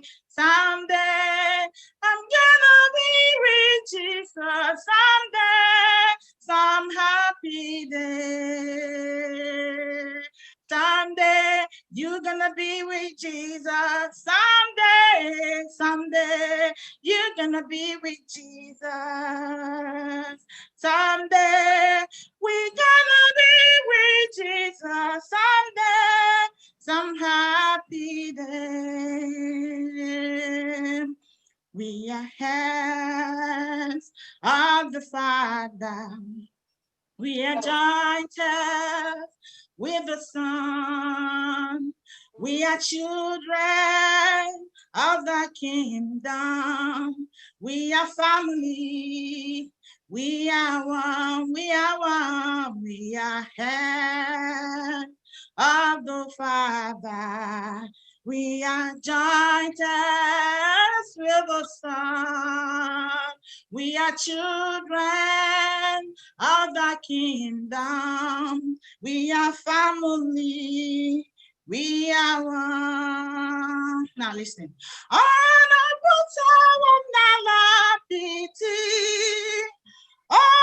one can do O tinye wo mabuta nanumta abu otito hallelujah ana puta wonala piti ome one can do zanana can come o tinye wo mabuta nanumta abu otito hallelujah. Dibia ukwu ọsọ ugbu Jesus onye ngọzi okwu ya na kasị mobi ya n'ụlọnụ nke Jesus.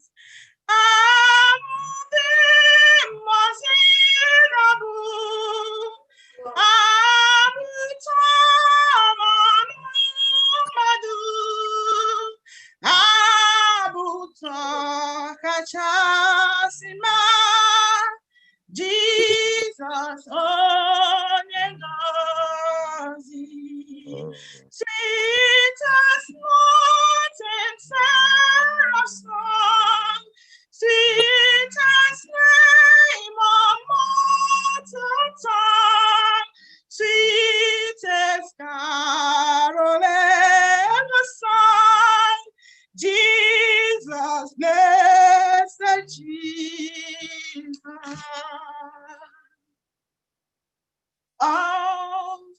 Jesus, I surrender all.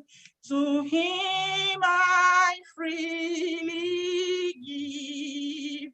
I will never love and trust him in his presence daily. I surrender.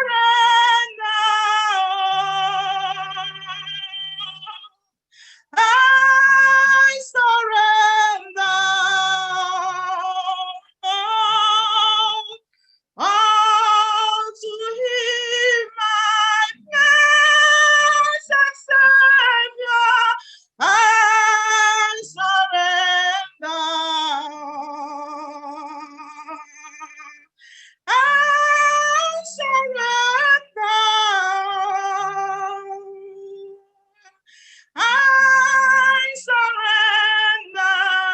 I surrender all to thee, my blessed Savior. I surrender.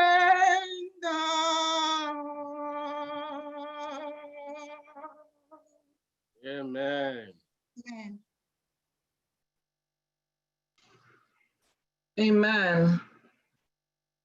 Our call to worship will be taken from Psalms 95, verses 6 and 7. And it reads, "Come, let us worship and bow down. Let us kneel before the Lord our Maker, for he is our God. We are the people he watches over, the flock under his care." We will reaffirm our faiths by reading from Psalm 18, verses 1 and 2, and I'll read to your hearing. I love you, Lord. You are my strength. The Lord is my rock, my fortress, and my savior. My God is my rock, in whom I find protection.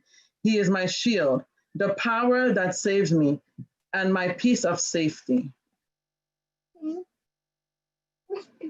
And with this, I call the church to worship. Worship.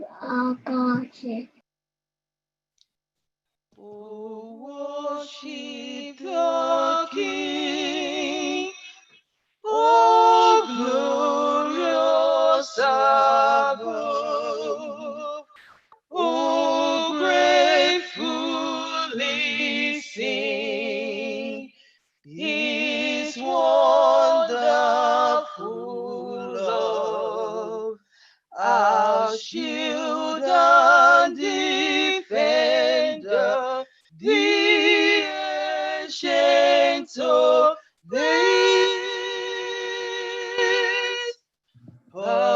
pavilion in splendor, unguarded with praise.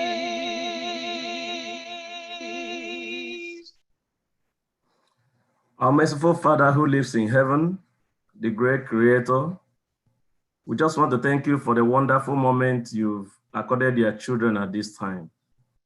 Thank you, O God, for this divine worship hour. Thank you for all your children who are listening to us at this time.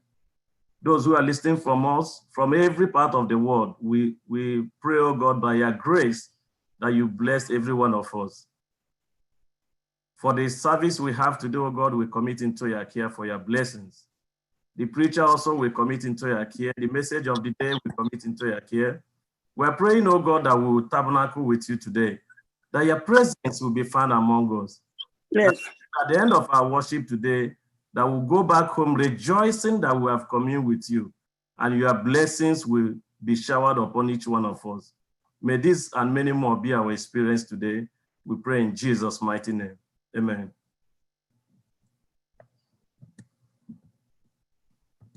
Our opening hymn this morning is from SDA 458. SDA 458, more love to thee, O Christ, more love to thee.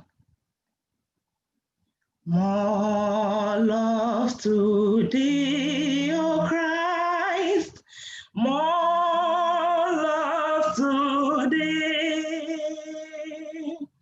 Hear thou the prayer I make.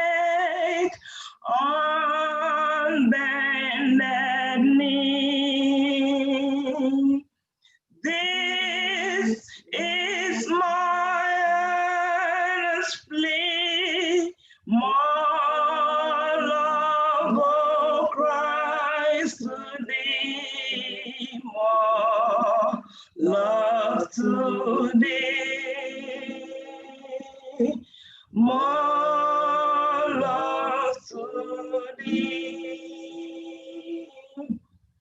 Once earthly joy I craved, such peace and rest.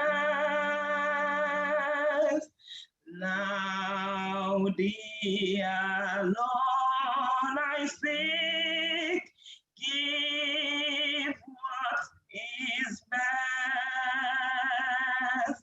This all my prayer shall be, more love of Christ to thee, more love to thee,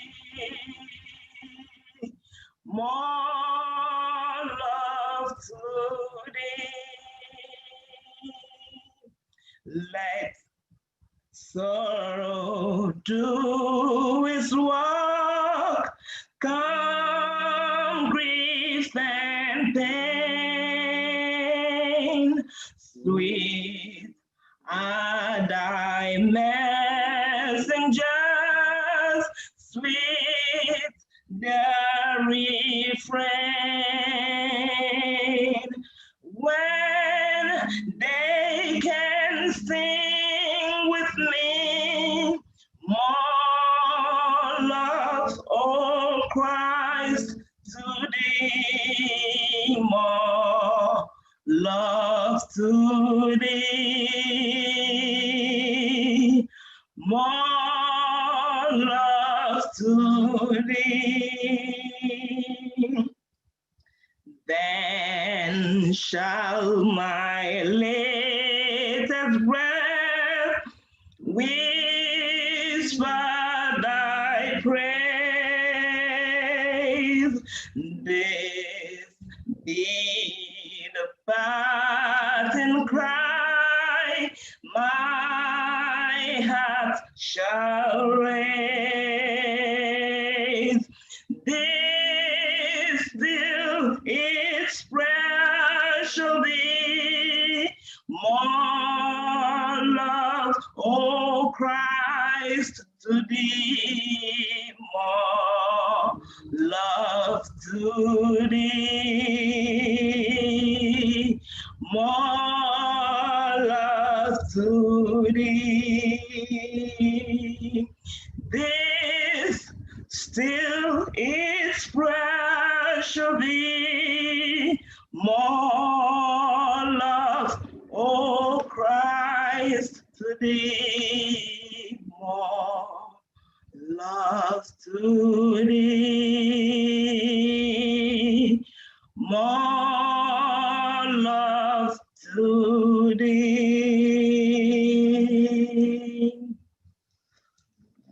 Amen. Happy Sabbath, Church. Our scripture reading will be taken from Philippians chapter 1, verse 21. And it says, "For to me, to live is Christ, and to die is gain." May the Lord bless this reading in Jesus' name.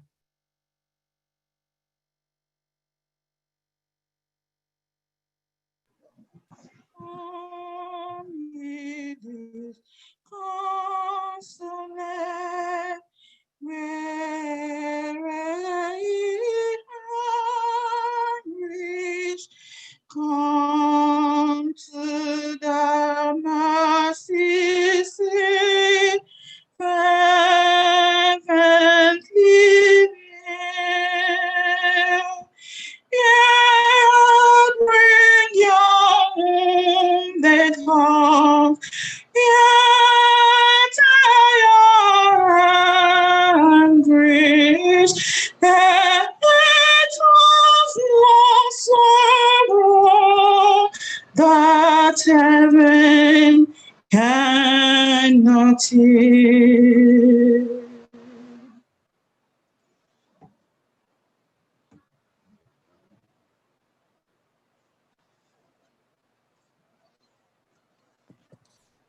Let your mom mute yourself.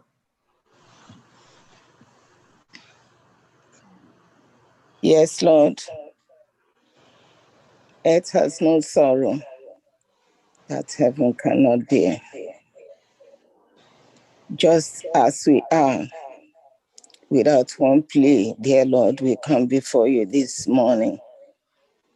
Our hearts are indeed filled with praises, despite all the fiery darts of the evil one. We just want to praise you for the life you have given us, because only the living can praise the Lord. Father, we thank you for grace. We thank you for mercy. We thank you for compassion upon our lives. We thank you for making it possible for us to witness another Sabbath day. We thank you for the gift of Davina during the week, saving both mother and child. And for all the numerous blessings, Father, we worship. We bow before you. We exalt, we lift you high above everything that is lifted high. At the same time, we plead the blood of Jesus over our sins and shortcomings. We are not proud of our failings, but we pray that as we come to you, because you are bidding us come, that you will wash, cleanse, purify us, and make us acceptable before you even at this moment. Dear Lord, your children gathering here, we are sick and need physician, spiritually sick, physically sick, financially sick, emotionally sick. We have various afflictions, trials, temptations, tribulations, oppressions. Everything is wrong with us. And we need you to heal, because you are the greatest physician. And you are the only one that can mend our broken hearts. Most of us are grieving because of the push and press of the world and the devil and his demons. But we just want to thank you because of Jesus. This is called intercessory prayer. Your daughter, I don't know what to intercede, but I'm glad that Christ is right now interceding for all of us. He is the only one that understands what we are going through. He is the only one who can do the rightful intercession. Therefore, I pray that he meets all of us at the very points of our needs. Amen. And supply all our needs according to his riches in glory. Amen. Even in Christ himself. Amen. This morning, we have been taught all that Christ is in us. He is the creator. He is the teacher. He is the healer. He is the light in our lives. He is the Son of God. And we believe that he is complete, the God all by himself, who understands and knows. Those of us, and in fact all of us, that come from Nigeria know what is happening. Our hearts are very, very heavy. Those of us who have lost people even during this time in distant lands, those of us who are traveling cannot get from one place to other. Our young men are hiding. Our young ladies are hiding. They are being killed for demanding for their rights. Have mercy. What can we say, dear Lord? Those of us who have children and grandchildren, we are not happy at all. There is no more love. Darkness have enshrouded the world, especially our country. Have mercy, Lord. Amen. Have mercy, Lord. Amen. Be compassionate, dear Lord. We don't know what to say. We are just relying and depending on your grace. We need peace. We need unity. We need love. Whatever is lacking, we commit into your able hand, dear Lord. May your will be done. Amen. May your will be done. And we just want to thank you that you will do that which is right for us. You will wipe our tears. The mothers, the fathers, the sisters, the brothers, everyone mourning at this time. Father, console. Amen. Console and wipe the tears. Amen. Divine intervention is all we are asking for, because man cannot solve this problem. It is only in your hand and you only can do it. The country we live in is not stable. We don't even know what is happening. Everyone is attacking each other because they want to be in power. But the only consolation we have is that you say you put people in power and you remove them in power. So, Father, take absolute control and do that which is right as it pleases you. And another thing that we are sure of is that amidst all these turmoils, tribulations, that you will save your own people. May we be among those that will be saved. Amen. May we be among those that will escape these trials and tribulations. Amen. Draw us closest to you as we struggle day in, day out against all the strategies of the enemy. May it please you, O Lord, to take us above all the situations around us and place us on a higher ground, where nothing can touch our souls.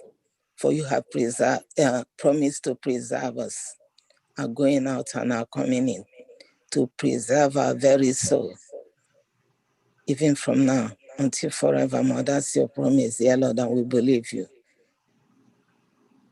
Thou will keep him in perfect peace, whose mind is stayed on you. Please, Lord, help our minds to be stayed on you so that we could have that perfect peace that you promised. The beloved of the Lord shall dwell in safety. That's a wonderful promise. May that promise be ours. May we be among your beloved, and may we dwell under secured bars. Thank you, dear Lord. We know that you will heal our infirmities today. You will do everything possible to restore us, to reinstate us, to heal us, and heal our land, O Lord, as you promised. Because in humbleness we have come before you this morning and asked for grace. Thank you for your humble servant, Pastor Ivan. You have blessed him with your spirit this week. And you will continue to bless him with this same spirit, so that as power goes out from him, he will be replenished day in, day out to spread the word. As he is going about your business, please, Lord, go about his own business. He is going to speak to us once again this afternoon. Put your words in his mouth, and may we hear unto salvation. We commit our children, we commit our fathers, mothers, grandmothers, grandchildren, and all of us into your able hands, and hope for the best. You have told us not to fear. You have promised us and assured us that our names are engraven in the palms of your hand. And we believe that we are safe and secure in the hollow of your hand. Thank you, Lord. Thank you. Remain exalted. In Jesus' name I pray. Amen. Hear our prayer, O Lord. Hear our prayer, O Lord. Incline thy ear to us, and grant us thy peace. Amen.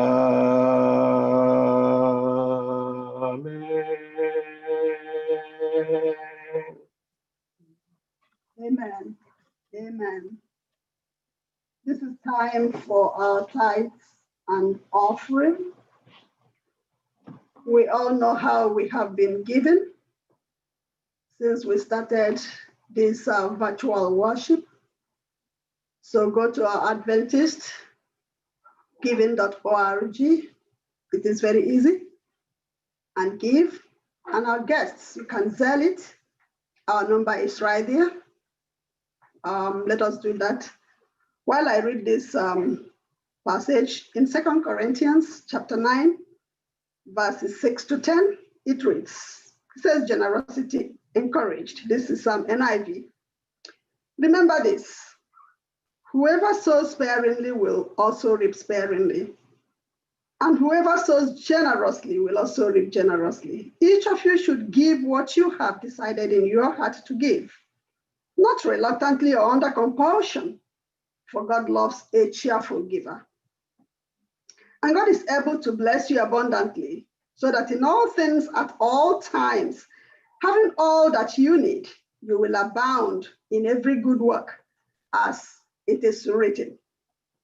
They have freely scattered their gifts to the poor. Their righteousness endures forever. And 10 says, now he who supplies seed to the sower and bread for food will also supply and increase your store of seed and will enlarge the harvest of your righteousness. This is the word of God. And as we give, may God bless us abundantly in the name of Jesus. Amen. Thank you, gracious Father, for all you have supplied to your children. Thank you for life above all things. Thank you for the knowledge of you, good knowledge of you. Thank you for we have given back. Even if we don't have to give, Father, please provide us and give us the heart to give back. Bless us abundantly, Father, and help us to continually seek your face. Give to the poor. Give whether we have or not. The little thing we have, let us have the mind to share, because there is joy in giving and there is blessing. Bless us today as we continue to worship you. In the name of Jesus, I've prayed. Amen.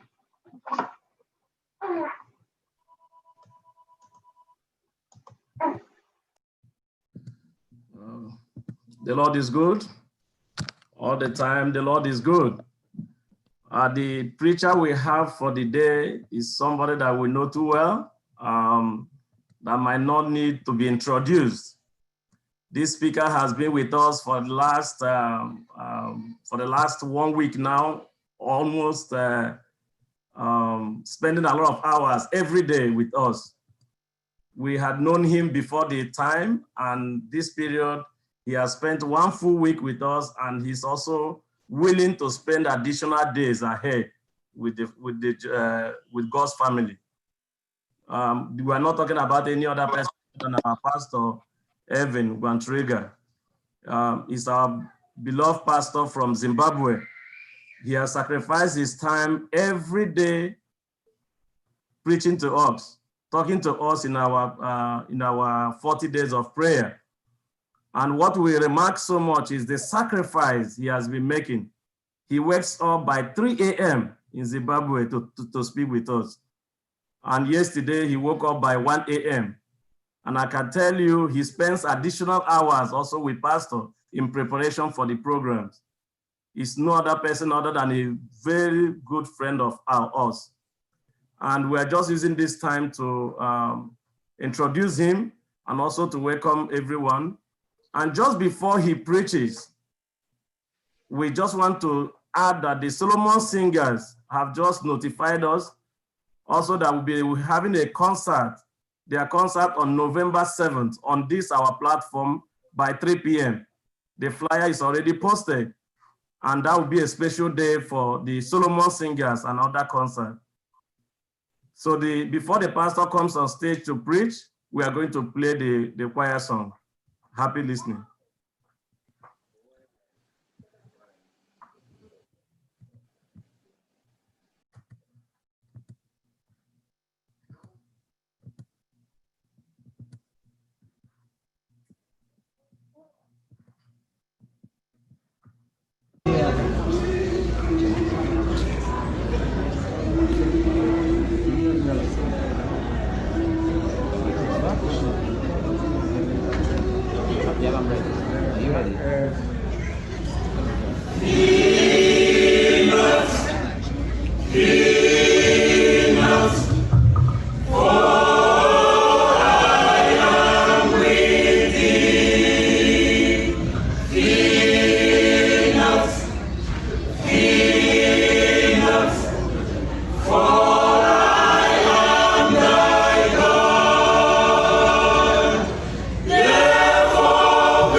I greet you, beloved saints, in the name of our Lord and Savior Jesus Christ. Amen.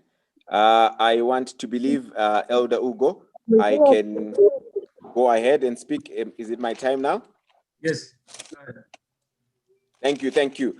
I would want to thank the church for the opportunity to share God's word, not only tonight, but even throughout the week where we've been talking about the last day events and how God has kept us in this time. And the first week we're focusing on the indwelling of the Holy Spirit, and that we wish God would be with us, by us, for us. Allow me, beloved friends, to ask you to turn to your neighbor. I see during the evening you look a bit different. You're looking churchish, as someone would say. You're looking good, and may the good Lord bless you. So turn to the person next to you. It might be your loved one, your child, your wife, your husband, or someone who is in your gates. Yes, we know coronavirus has ravaged us, but I know sometimes in the comfort of our homes, we are as cool as we possibly can. If you are comfortable with the person in your house, you can even hold their hand, smile at them, and tell them neighbor, and just say neighbor to them. Yes, just tell them neighbor, my Jesus and I. My Jesus and I. Now hold the hand of someone close to you and say, Enyim. Yes, yes, yes.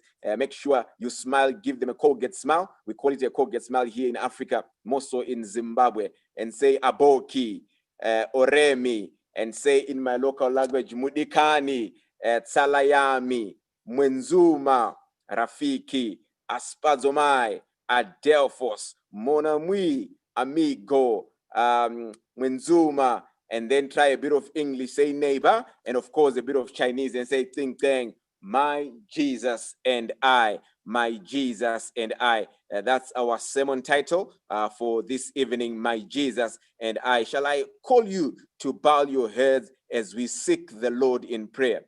Our Father who art in heaven, beloved Lord, we have come before your throne of grace. Thank you for the opportunity that is ours to call upon your name and to invite your presence and be with us, fellowship with us, tabernacle with us, convocate with us, speak to us in a special way. Bless us now and forevermore. In Jesus' name, let all the saints say amen and amen. Thank you once again, beloved friends, for giving us this opportunity. During the week, we have been focusing on the last day events, looking at the sealing process for the servants of God, and we spoke about who are the servants of God. Today, we are focusing on a life-saving relationship with Jesus Christ. Our focus is on Jesus Christ, no one else but the man of the cross, the man Jesus Christ, the man everyone seeks to have in their life. They tell me that even if you are hungry, he is the bread of life. When you are thirsty, he is the water of life. He is everything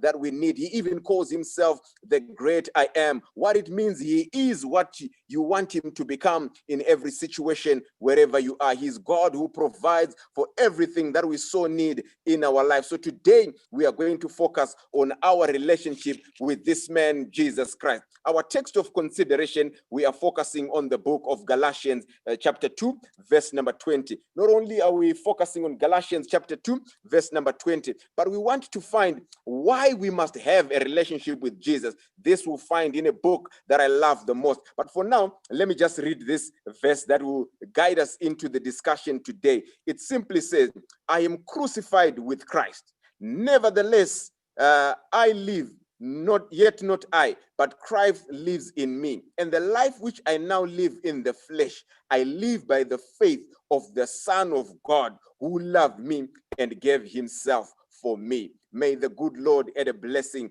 to the reading of his word. Now, if we consider this passage of scripture, it is Paul who is writing to the people who were staying in Galatia. But this is not my main text, but this is our pedestal to go to the text that I want us to share, why we must have Jesus in our life. Remember, we are saying in these 40 days, the entire process is for us to have a loving and serving relationship with the man Jesus Christ. But I want to take us to the book of John and consider just one scripture, and then we'll take off from there. But I want to borrow something from what Paul says to the people in Galatia. He says, I am crucified with Christ. Nevertheless, I live. Now, you see, it's a paradox. I don't know what you give to this context, because once you are crucified, you are dead. But he says, even though I have been crucified with Christ, the one interesting thing is, nevertheless, I live. Why? I live because yet it is not I who lives, but Christ lives in me.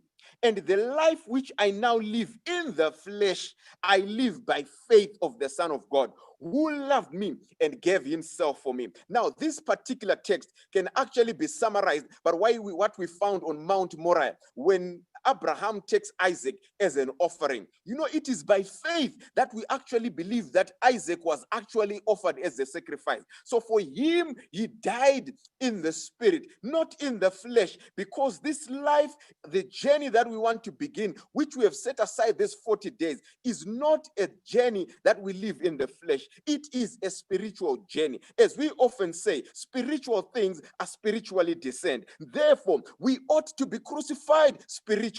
Though we live in the flesh, we don't live the spiritual life for ourselves, but we live it for the man in whom we live by faith. And this man is none other than Jesus Christ. That's why our sermon title says, My Jesus and I. Why? Because it is actually a union of two individuals who have agreed. We have married ourselves to the man of Calvary, to the man of the cross, the man Jesus Christ. That's why we are crucified on that old rugged cross spiritually. In the life that we live in the flesh is not the life that counts. By faith and in the righteousness of our Master, we live for our God. Therefore, we shall surrender the life that we live. That's why the same Paul says, for me to live is Christ, and to die is gain. Beloved friends, there is no more time than the time that we're living, that death becomes a gain. But when we die to self and live to Christ, it's as if we have deposited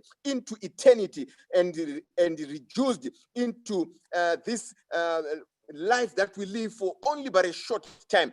Therefore, that's why he says, for me to live is Christ and to die is gain. But turn with me, your beloved friends, your Bibles to the book of John. The book of John, we want to borrow one or two lessons from the book of John. Why, beloved friends? Why we must able to live for this man, Jesus Christ. Now, listen to what the book of John says. Can I put a disclaimer? My elder Ugo, when I finally come to New York, I think I'll do a series on the book of John chapter 20. Whether it's 3 weeks, whether it's 5 months, I will preach on John chapter 20. And whatever sermon I'll preach will be on John chapter 20. Well, initially when we spoke and you asked me to preach before we had this 40-day of prayer, I'd actually prepared a series on the book of John chapter 20. Now, to my beloved friends, under the dictates of my voice, allow me to suggest this evening that I will still remain an Adventist if you give me the whole Bible. But assuming you want to become a little bit not so nice to me and you want to take away the Old Testament. Now, remember what I'm saying. I'm not saying the Old Testament is archaic, but I'm saying if you give me the book of the New Testament, I will still remain an Adventist. Adventist simply means one who is waiting for the second coming of Christ. So the hope of his coming, we find it in the entire Bible. But the New Testament just gives me this hope that I just wish I stay with for the rest of my life. But should you decide to become so ruthless to me, please just take away everything and leave me with the 4 Gospels. I tell you, I'll still remain an Adventist. Even if I was just going to read the first 4 books of the New Testament, I'll still proclaim that Jesus is coming back again. Oh, beloved friends, assuming it's just an assumption that you decide to go even out of your way and take away, just please take the Synoptic Gospels and leave me with the book of John. I tell you, I'll still remain an Adventist. That's how much I love the book of John. But in case you have decided to go on the extreme part of it and take away the entire book of John, I will ask you for one chapter, John chapter 20, and I tell you, I'll still remain an Adventist. Oh, then the sermon that I'll preach when I come to New York, beloved friends, if you take all the other verses and leave me with verse number 7, I tell you, I'll still remain an Adventist. But I leave it to you to find out why I'll still remain an Adventist should you leave me with John chapter 20, verse number 7 alone. But today, I want us to focus on John chapter 20, the last verse, which is verse number 31. We are talking about my Jesus and I. Now, listen, what we have been doing, we went from Genesis right to Revelation, and I'm sure we're going to be ending the entire book as different speakers shall talk of this 40-day journey as we begin our journey with Christ in a loving and serving relationship with our Master. We are going to use different Bible texts. We are going to use different Bible books. We are going to use different Bible passages, Bible very different people are going to come from this from different angles.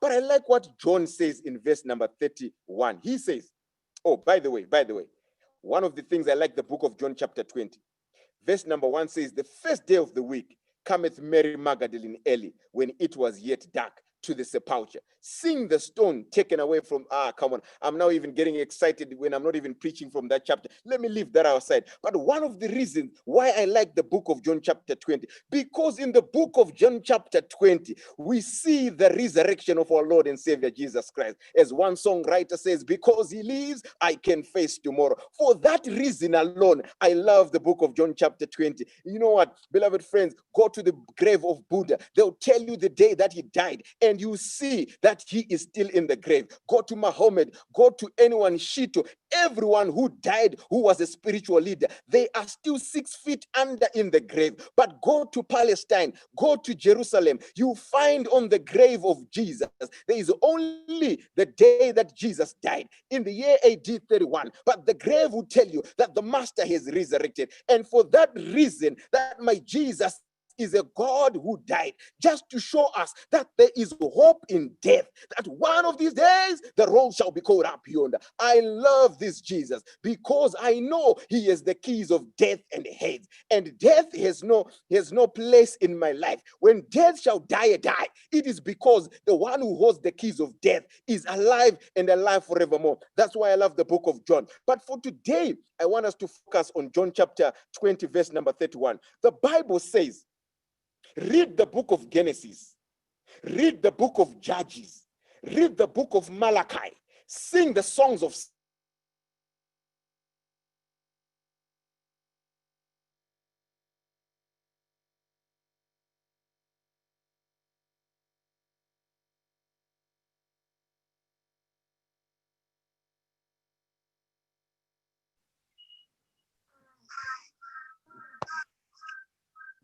Shock us.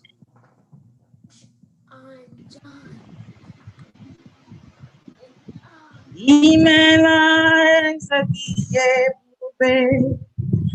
Imela nara ekelanyo. Imela esabiye bube. Nara ekelanyo. Imela o esabiye bube. Imela nara ekelanyo. Imela esabiye narekelanu. Imela esabiye imela narekelanu. Imela esabiye narekelanu.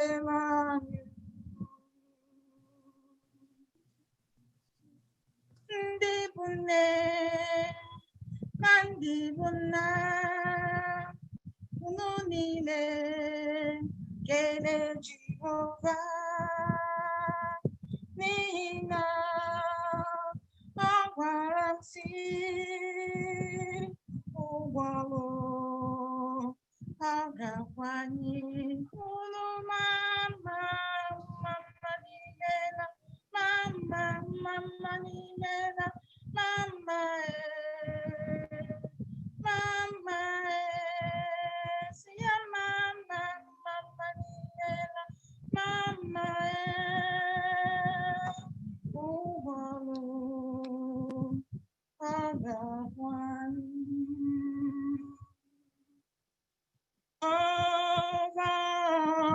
me, Holy Spirit, that my strength is the X260. My heart I crown, fill me with thy heart, the presence come, oh come and fill me now, fill me now, fill me now, Jesus come and fill me now, fill me with thy heart, the presence come, oh come and fill me now. Thou canst fill me, gracious Spirit, though I cannot tell thee how, there I need thee, greatly need thee, come, oh come and fill me now, fill me now, fill me now, Jesus, come and fill me now, fill me with thy heart, the presence come, oh come and fill me now. Okay, Pastor Evan, go ahead. Thank you. I'm just trying to get closer to the router. Sorry for that disturbance. We were still talking about the reason why all these things were written. Shall we pray? Our Father who art in heaven, we come before your throne of grace. The message we have for tonight is about the man of the cross. We know the devil is not happy when we talk of such a message, but speak to us and guide us. We pray for our network. We pray for our hearers. In Jesus' name we pray, amen.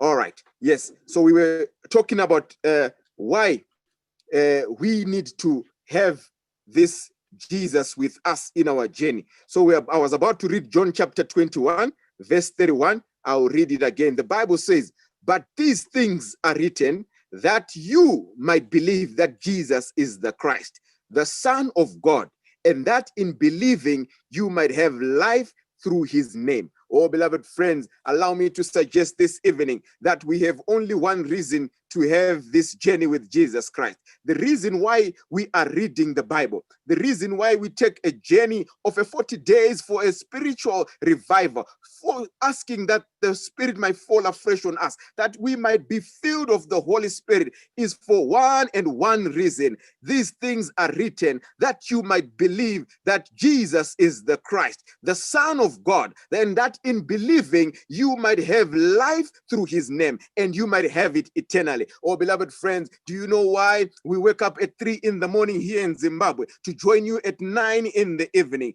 Sometimes it's 1 in the morning. It is for just but one reason, that you might believe in Jesus Christ, that he is the Son of God, and that believing in Jesus Christ, you might have life and have it eternal in this man called Jesus Christ. Oh, beloved friends, I know you are praying for Nigerians wherever they are, in the situation that you find in Nigeria, and that these people might be saved. But it is not enough for them to be saved into social justice and they do not believe in this man, Jesus Christ. But our hope is that once they have been saved in this situation, one of these days they might fall on the word of God to know about the man, Jesus Christ. And when they find Jesus Christ, our number one priority is that they might believe in this Jesus Christ, who is the Son of God, and in believing in Jesus Christ, that they might have life and have it in eternal. Oh, beloved friends, we have begun a 40-day of a Mount Rushmore to ask of the spiritual gift. You know, God has promised us, and we believe that in him his promises are yes,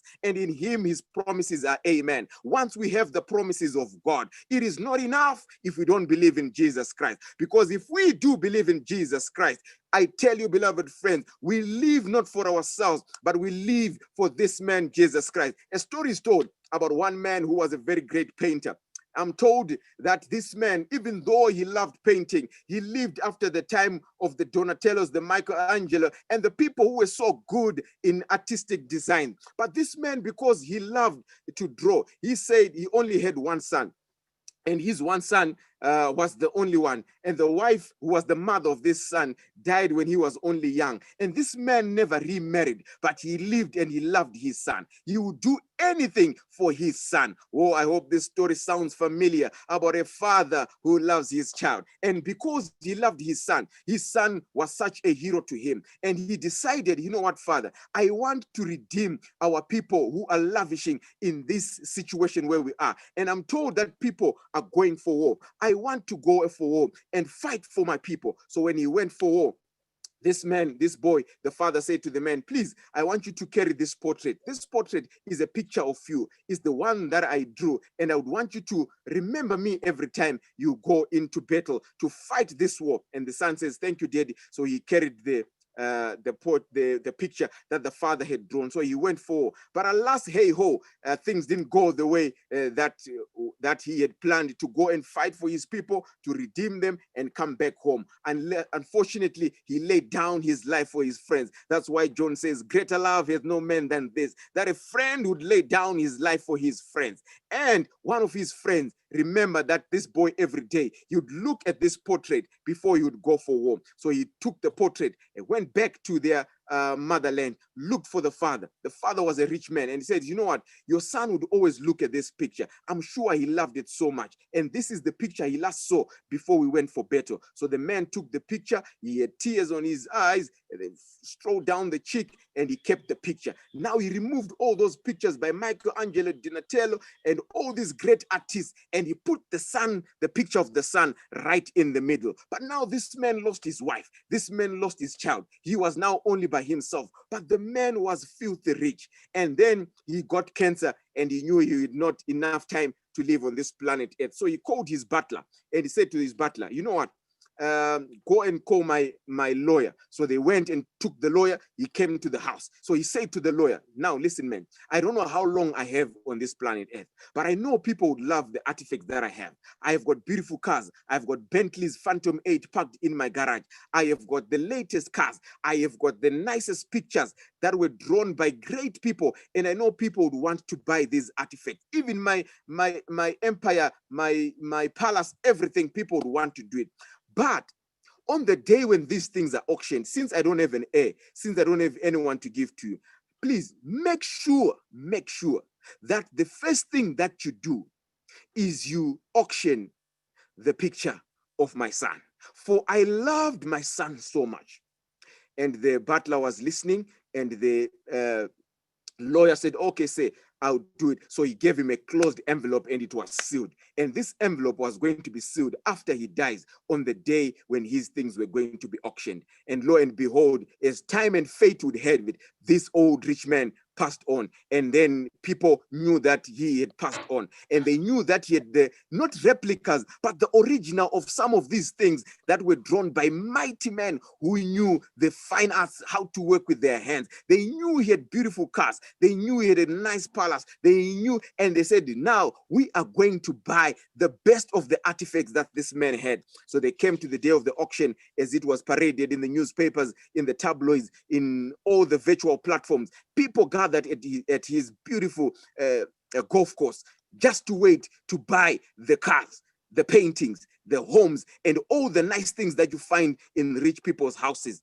So as the auction master, who was the lawyer by the way, came and says, ladies and gentlemen, thank you for gathering here. I know you can't wait to buy the artifacts that this man had. And you know that he is the original of many artifacts that you only find in his home. And I know most of you are dying to get them. And I'm sure we are going to rake in millions today. But before we can sell any Phantom 8, before we can sell any Rolls Royce, before we can say any Bugatti, before we can say the pictures by Donatello, by Michelangelo, by all these beautiful people, he said, I must take an oath that the picture of the son must be sold first. So rich men came. Now the picture was not as artistic, it was not as beautiful, it was not as pricey, and it had not, because it was his own son. So the people said, the auction master said, okay, fine, ladies and gentlemen, the auction begins by selling the picture of the son. Anyone to take the picture of the son? Any bids? There was no bid. Any bids for the picture of the son? There was no bid. And the man says, well, friends, the thing is, I can't sell you anything unless we sell the picture of the son. So the people were checking, still talking, said, I know, normally this is what you call a curtain raiser. It's for those who have little monies. We are waiting for the big things. So the butler, realizing that, hey, this auction might not even go. And he knew how much this father loved the son. He raised his hand, but he was hesitant, and eventually he raised. And then he says, okay, Mr. Butler, would you want to say something? He says, okay, I'll take the picture of the son. But I know that in this auction, you have to buy cash. Today, I didn't carry any money. I only have 2 pence in my pockets. That is the money that I was going to get into the train to go back home. But if no one wants the picture of the son, I know how much this man loved the son. For the 2 pence that I have, I could get the picture of the son. So the auction master says, okay, there's the first bid. Anyone to challenge the bid? There was no one to challenge the bid. And he took the hammer, Sister Gold, and he hit the table and said, for 2 pence, the picture of the son is taken. So the butler, well, because he knew the son, he had the relationship with the son, he saw him grow, and he knew how much the father loved the son. So he went and picked the picture, and he went and he stood by the door, waiting for people to wash their hands, to be served as they asked for the chipolatas, as they asked for the red wine and everything else. And then the auction master, who was the lawyer, opened the barrister. Let me call him the barrister. I was at Babcock doing a week of prayer at the School of Law. Now I know a new term, barrister. And the barrister opened the envelope and pulled out just 1 page later. And then he said, after I sell the picture of the son, I must read what is in this letter. So he took the letter, he opened the envelope and read what was written in the letter. Lo and behold, they discovered that in the letter, the father had written these words: whoever takes the picture of the son takes everything, because in the son is everything. And then they said, what do you mean by everything? He says, whoever gets the picture of the son, he walks with the Phantom 8. He goes with the Rolls Royce. He goes with the latest BMW. He takes off the artifacts. He takes even the estate, everything, the golf course. And they said, no, come on, guys. We've got millions and billions in our, that we can wire any minute from now. And we want to buy these things. We want the artifacts of Michelangelo. These are the originals. Come on, look at the people we've gathered here. Some have traveled all the way from Switzerland. Some have come, but there was nothing the barrister could do, because he made an oath that whoever gets the picture of the son gets everything. Let me tell you, beloved friends, as we continue with the 40 days of prayer and fasting, it is of no value, even if we wake up at 3 in the morning, even if we fast and pray. If we don't have the son, we have nothing else. For in the son is everything. That's why John says, these things are written that you might believe in Jesus, who is the Son of God, that in believing in Jesus, you might have life and have it in abundance, because Jesus is the Son of God, and in the Son of God is everything. Oh, beloved friends, in this 40-day journey that we have begun, I am here to tell you that we have everything that we need in the man Jesus Christ. For us to live is Christ, and to die is gain. And oh, friends, this life that we live, we don't live it for ourselves, we live it for the man Jesus Christ. Oh yes, you remember in the book of John chapter 12, when he had resurrected Lazarus in John chapter 11, some of the Greeks came on to Philippi and Nathan and asked him, say, we would want to see Jesus. Who does not want Jesus in their life? Why? Because when you have Jesus, you have everything. I know there are some probably under the dictates of my voice. The Lord has not yet opened the womb of the fruit of the womb. But I tell you, when you have Jesus, you have everything else. If it seems fit for Jesus to bless you with a child, which we pray for, I pray that God will be able to do something. Let me speak a word in prophecy today. There is somebody listening today. I know and I have faith that our God is a God of impossibilities. If he did it for Abraham and Sarah, he can do it for you. But what we need to do is to know that we believe in Jesus, not because of what he has done, but that we may have life and life in abundance. But I know my God can even give us the things that we desire in our life. I know someone is struggling with health. This whole week we've been praying for some people who are looking for the healing balm in Gilead. The answer is in the man Jesus Christ. That's why the sermon says, my Jesus and I. For if we have Jesus, we have the healing balm of Gilead. I don't know what you're looking for. Is it happiness? Is it peace that surpasses all understanding? It is written that we might believe in Jesus, the Son of God, and that in belief we might know that we have life and have it in eternal. Let me tell you, friends, if you know, if there is any man who has been scrutinized in this history, you know, scientific theories have been put on the historic Jesus, whether he lived or is just a fairy tale. They said he never walked on water, but hallelujah, that's even a more powerful miracle, because if they say the water was too shallow, Peter sank in the shallow waters. That makes it even a more powerful miracle. But nonetheless, we know that Jesus lived to exist. How do I know? Because Jesus was a historical figure. Ah, come on, friends. If you think I'm just, you remember that Josephus, the one who wrote the extra biblical writing, he was talking about a man who was born of this man called Joseph, entangled to a virgin called Mary, and how he changed the lives of those who were under the dictates of his voice. Ask the man who was blind, his name was called Bartimaeus. When Jesus was passing through, he cries out with a loud voice and he says, Jesus, Son of David, have mercy on me. I am telling you, this Jesus ever lived to exist. It is the Jesus I want to share with you today. If we believe in him, we have everything that we need. My Jesus and I want a journey with this Jesus. And I know Bultmann and many German scholars, they dismiss the story of Jesus and they say he's a mystical figure. But I want to let them know that there's nothing that can compete with history, because with history we have evidence of things that ever lived to exist. Because this Jesus we are calling the Son of David, oh yes, he is the son of Abraham. I'm talking about an Abraham who begat Isaac, Isaac who begat Jacob, Jacob who begat Judah, Judah who begat Perez, Perez who begat Hezron, Hezron who begat Ram, Ram who begat Aminadab, Aminadab who begat Nashon, Nashon who begat Salmon, Salmon who begat Obed, Obed who begat Jesse, Jesse who begat David, David who begat Solomon, Solomon who begat Rehoboam, Rehoboam who begat Abijah, Abijah who begat Asa, Asa who begat Jehoshaphat, Jehoshaphat who begat Joram, Joram who begat Uzziah, Uzziah who begat Jotam, Jotam who begat Ahaz,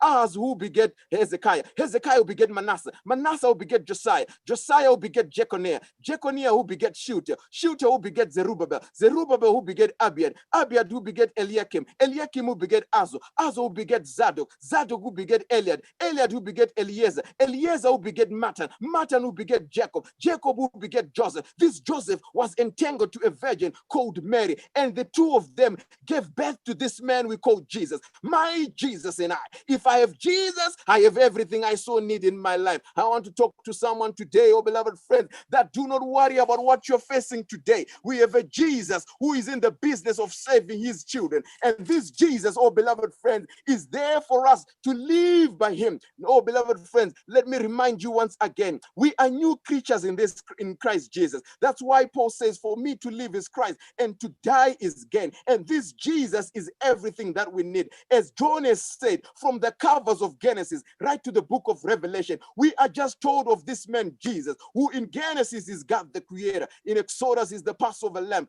in Leviticus is the high priest, in Numbers is the pillar of cloud by day and the pillar of fire by night, in Deuteronomy is the Decalogue, in Joshua is the captain of our salvation, in Judges is the faithful judge. Oh yes, friends, in Ruth he's the kinsman redeemer, in Kings is the Lord of lords and the King of kings, in the book of Chronicles he's the one who will be able to enlarge our territories. Oh yes, and give us and put us to a pedestal which no man will be able to take us. Oh beloved friends, in the book of Job he's the redeemer that lives and goes beyond time. No matter what this frail body will go through, I know my redeemer liveth. That's what Job says. In the book of Psalms, oh beloved friends, he's the shepherd. He will put us on the, even though we walk through the valley of the shadow of death, I will fear no evil, for he is with me. And I know his rod and his staff shall comfort me. Beloved friends, in the book of Proverbs, he's the wisdom wisdom. And Jesus says, if anyone lacks wisdom, ask of me, for I give it freely and abundantly. Oh, beloved friends, in the book of Songs of Solomon, oh my God is the one who is the song of love. I know love is the feeling that you want to feel. After the felt feeling of the feeling, as you feel the feeling that you want to feel, because love gives us the one thing that we so desire.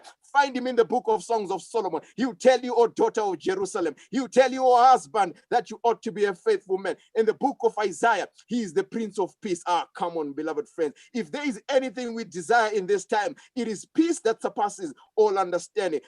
Go with me to the book of Jeremiah. For those who have ailments, who are suffering, it could be COVID-19, whether it is cancer, diabetes, my God is the healing balm of Gilead. Oh, beloved friends, in the book of Ezekiel, oh, he gives life to our dry situation. He asked, should these dry bones live again? And the bones were able to live again. If God can speak to dry bones, what about your situation? He can change your life forevermore. This is the God that I worship, my Jesus and I. Oh, ask the book of Daniel. He's the fourth man in life furnaces. In fact, he's not the fourth man. He is in the furnace before we are thrown in the furnace. That's why I love my Jesus. When we are thrown in the den of lions, he will make sure he shut the mouth of the lions. I don't know what situation you're going through. It seems like you are in the fire all day long. It seems your enemies throw you in the dungeons of the lions. But I have a Jesus who has the power and the propensity to shut the mouth of lions. Oh, beloved friend, talk to me as we come to the book of Malachi. He's the one who is able to open the windows of heaven. Where God opens, no man can shut. Opportunities are what God presents to us. When you are forced to work on Sabbath, we have a God who opens opportunities which no man will be able to. Just go by Jesus, my Jesus and I. When you have Jesus, you have everything that you need. Come with me to the book of Matthew. He is the Son of God. In the book of Mark, he's the wonder-working power. In Luke, he's the Son of Man. In John, he's the way, the truth, and the life. I love this man, my Jesus and I. I will take a journey with him. I will die physically to live spiritually with my Jesus. In Acts is the Holy Ghost that comes down like fire. In the book of Romans, oh beloved friends, I love this Jesus. He is the man I so desire. When I have Jesus in my life, I have everything that I need. Oh yes, ask me in the book of Galatians, beloved friends, he will give us the fruit of the Spirit. Whatever we do in our life, we will produce fruits that have meaning in the life that we live. In the book of Philippians, he's the one who is able to do exceedingly what we think, imagine, or comprehend. I can do all things through Christ who gives me strength. In these 40 days, we want the Jesus of Philippians, who is able to make us do all things as he would require for us to be able to do. In Philemon, he's a friend that sticks closer than a brother. Let me tell you, beloved friends, we have put our hope and our trust in men. At times, they've disappointed us. That's why the book of Psalms 118 says, never put your trust in any man, for men will disappoint. But I'll put my trust in my Jesus, for it is my Jesus and I know he sticks closer than a brother. You do for me which no man is able to do. Oh, beloved friends, time would fail me to talk about this Jesus, but I know, go and ask John. My Jesus is love. Whatever I need in this love, I can get it from Jesus. In the book of Jude, he's one who is able to keep me from stumbling and present me faultless to the Father. This is the Jesus that I worship. Oh yes, in the book of Revelation, he is the Alpha and the Omega, the beginning and the end, the one who was, the one who is, the one who is yet to come. I would want a life with this Jesus. No wonder I say, my Jesus and I. For me to live is Christ, and to die is gain. Oh, beloved friends, what more shall I say? For this man is the man who is able to save us from the guttermost to the uttermost. He is the Jesus who is able to do for you which no man is able to do. I love my Jesus, and I'll commit my life for this Jesus. That's why I sing the song, wherever with Jesus I can go, because with Jesus, no matter how many people are on my side, I am the majority, for he is everything that I so desire in my life. I want to present to you, my beloved friends, as you begin this 40-day journey, begin it with Jesus Christ, for he's the man of Calvary. He's the man that gives us everything that we so want, everything that we desire, everything that God can do for us. Remember the story. When you have Jesus, you have everything that you need. Everything that we are reading, the preaching, the singing, the testimonies, is that you and I might believe. Believing that Jesus is the Son of God. And in believing, we might have life, and life eternally. But for us to be able to acquire this, we need to die to self and live for this man, Jesus Christ. I've never ever got excited over death. But if it is death to self and living for this man, Jesus Christ, that death is more than just gain. FirstIgbo Church, I want to present to you the man of the cross, the man of Calvary, the man who has a track record of changing lives. Not only lives, but changing the entire situation. At the wedding of Cana, it took my Jesus to change the whole situation. Ask the lady of Nain. Jesus just spoke Talita Kum, and the daughter was resurrected. Before I pray, I want to speak to someone tonight.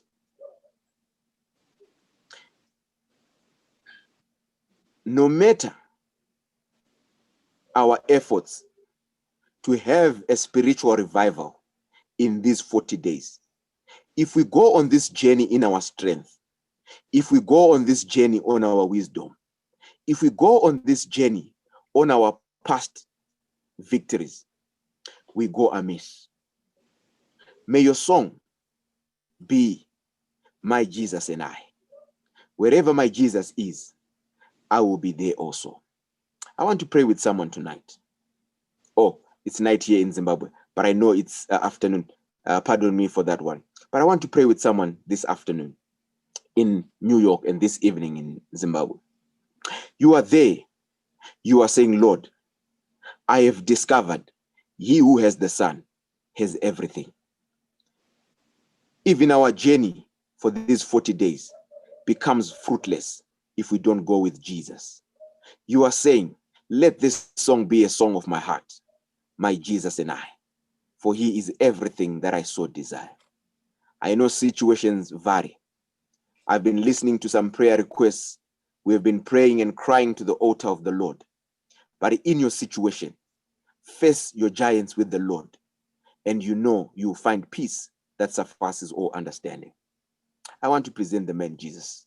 I know you are in different homes, but even in that home, if it is your prayer today, and you are saying, Lord, come and take over. Now I understand that you stand at the door of my heart. And as I hear you knock, I want to open the door of my heart, that you might take residence in my life. For I know you already know what I need before I even ask you. Take residence in my heart. Wherever you are, that's where I am. Actually, you are asking God, please come that I might die to self. And that the life that I live now, even in America, I want to live it for you. Even in this world where things that are abnormal have been sugar-coated to become called new normal, where everything seems okay, would you do it if Jesus is resident in your heart? Wherever you are, raise your hand if you want Jesus to reign supreme as the king of your heart, as the king of your life.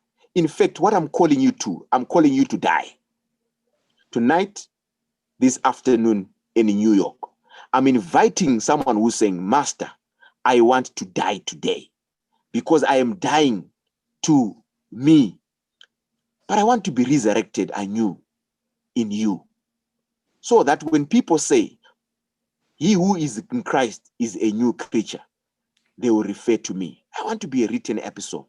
Even in this journey, the 40 day that sets off a life of a life-saving relationship. I cannot do it on my own. I'll do it with you. Sister God, please give us that song. Feel me now. Feel me now. After one stanza, I am going to pray. But as Sister God sings, I want you to be honest to yourself. You know that you need Jesus now more than ever. Talk to him and ask him to be victorious for you in the points that you have failed.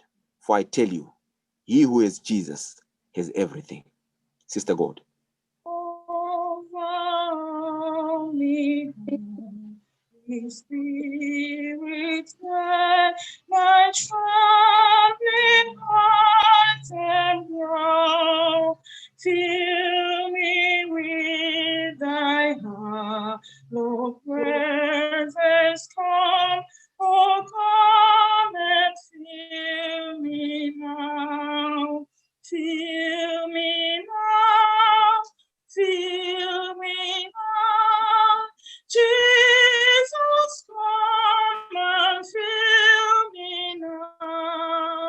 Fill me with thy heart, your presence come. Oh, come and fill me now. Our eyes are closed, our heads are bowed. Shall we pray? Our Father who art in heaven, beloved Lord, we call upon your name this blessed afternoon in New York and evening in Zimbabwe. Father, we want to thank you for all we need is Jesus and Jesus alone. When we have Jesus in our lives, we have everything that we so desire. For we know that Jesus knows our every need. Jesus knows even our weakness. Jesus knows everything. Nothing is hidden from this omniscient God, this omnipresent God. When we have Jesus in our lives, allow us to die to self and live this life that we live for our Lord and Savior Jesus Christ. I want to come before your throne of grace on behalf of the FirstIgbo Church and myself included. Father, we know that we have fallen short of the glory of God. Why? Because this life that we've been living, we have been living it for ourselves. But now we commit our lives into your hands and we want to die to self and live for you and you alone. Bless us as individuals. Bless us as families. Bless us as a church. Bless us as a community to have Jesus in our life. For the story of our lives is my Jesus and I. We can go anywhere. For this is the Jesus that we need to have in our lives, to face the giants of our lives. We have so many giants. In terms of health, we have COVID-19. We have many ailments. Some their bodies are just aching because we overwork ourselves. Help us to rest in you, for the true rest comes in you. Some of us, we have lost our loved ones. We need the great comforter, the Father of all comforts, Jesus Christ, to comfort us. We need the Prince of Peace to have peace that surpasses all understanding. So much that we need from Jesus. And we want to say, my Jesus and I, anywhere with Jesus I can go, for he is all that I need. He is everything that we need to act. Thank you, Lord Jesus, for giving us this opportunity to call upon you today and ask you to take residence in our lives. You have been knocking for too long and we have not answered. Sometimes we let you in, but we have not given you our all. But today, as we sing the song, I surrender all, to Jesus I surrender. And we want to surrender even our life that we might die to self and live anew and become new creatures in you. Bless our families, bless our little ones, bless our old, bless everyone who is in the field of our influence. Father, we want to pray that as we continue with the 40 days, we ask that you continue to be with us. May this journey be meaningful because we start the journey with you. We want to continue the journey with you. Carry us when things become difficult and hard. For on our own, we are not able, but we know you are the strength that we so desire. Bless us as individuals. Bless us as a church. Bless us as a family. And bless us as a nation. And bless us as a global world. And may we find you in our lives as you meet us at the point of our need. Bless each and everyone who is here. In Jesus' name, let all the saints say amen and amen. Amen. Amen. Thank you so much, Pastor. We will now bring the service to a close by singing from SDA 508. SDA 508, Anywhere with Jesus.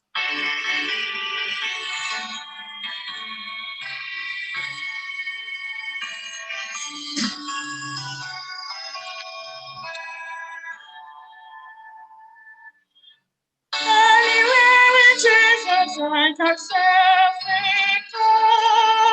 Anywhere he leads me in this world below. Anywhere without anger and shores to fail. Anywhere with Jesus, I am not afraid. Anywhere, anywhere, I cannot go. Anywhere with Jesus, I can safely go.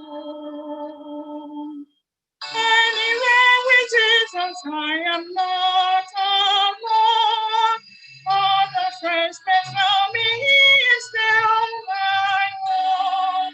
Though his hand may lead me over treacherous skies, anywhere with Jesus is a house of praise.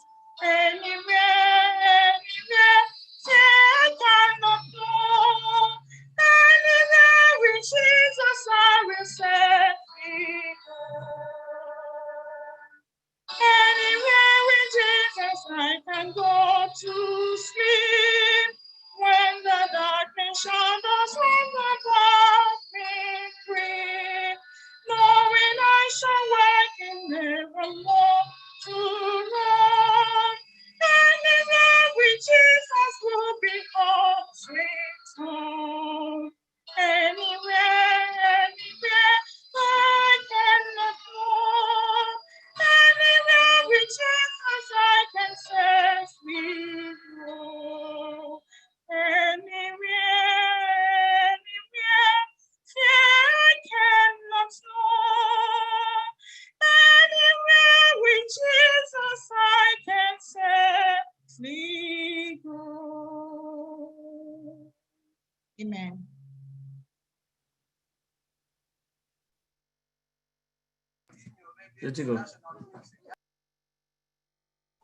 Okay, let's pray. Our Lord, we want to thank you. What a joy to have been in your presence today. Thank you, mighty Jehovah, because we have made this commitment with you today, that wherever you go, that's where we will go. And thank you, Lord, because we have seen you. You are the God, our God, and you are the God that will continue to worship. Thank you for the sermon. Thank you for the exposure that we have seen today of who you are, right from Sabbath school to this point. I thank you for all those that have joined in today. Bless us anew, mighty Jehovah, and give us a new life from now as we go forward. In Jesus' name we pray. Amen. And now, this is our time of personal reflection. This is our moment of meditation. Pastor Ivan has given us all this afternoon, but this is the time for us to reflect. Are there any burdens that you have today? Are there burdens that you want to leave, that you personally want to commit to the Lord today as we step into the new week? This is your time. This is a time for you to speak to the Lord one-on-one with the Lord now in the next 1 minute. Let's go.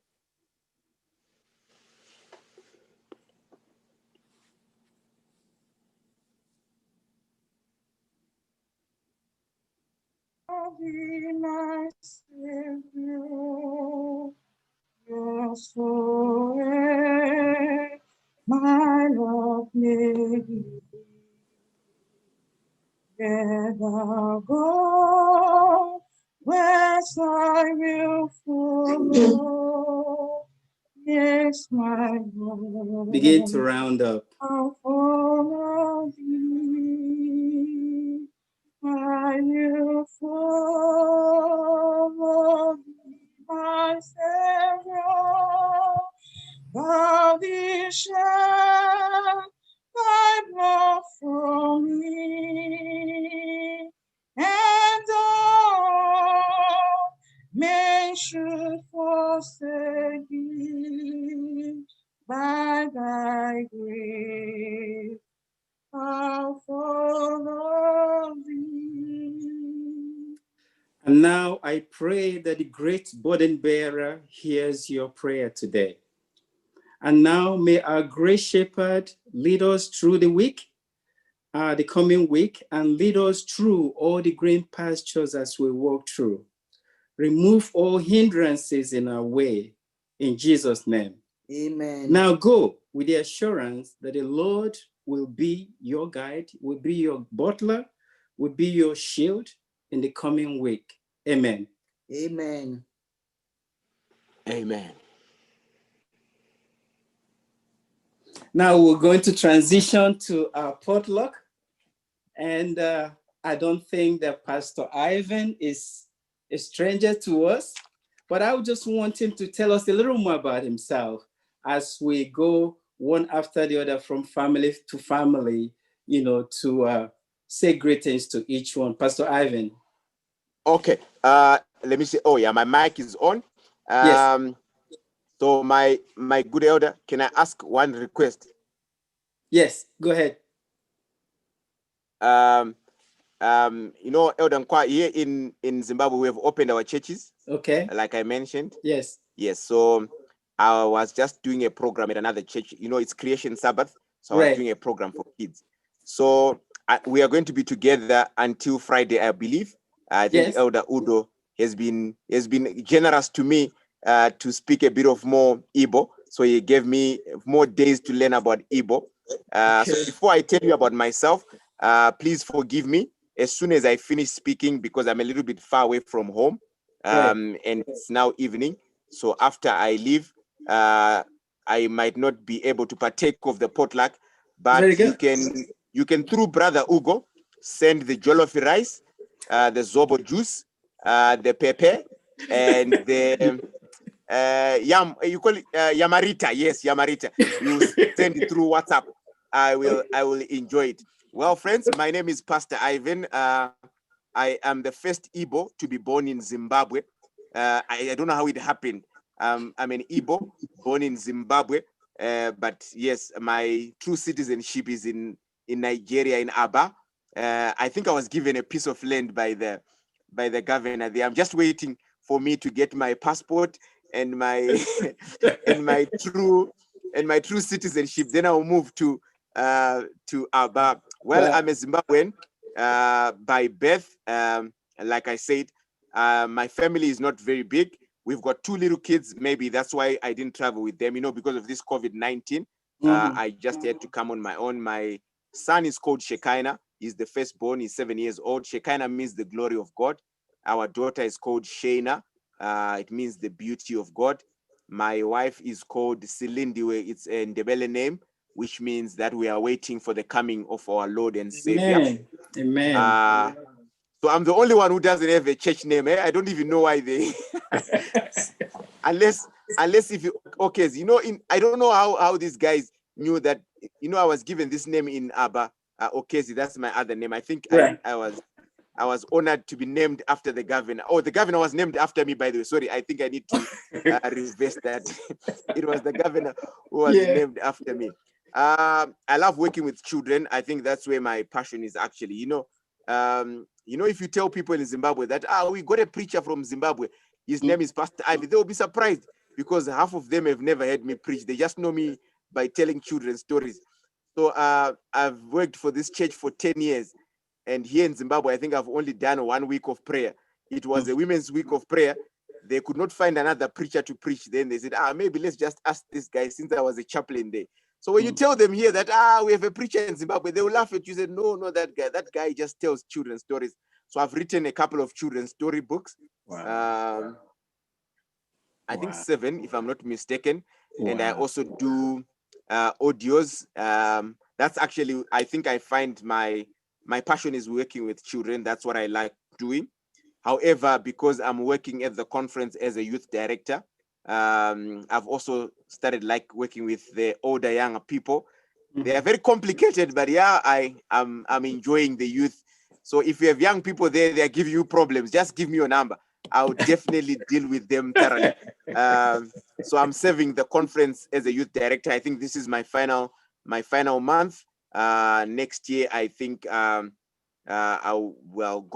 will place me wherever He wants me to go. But my passion is I want to go to school.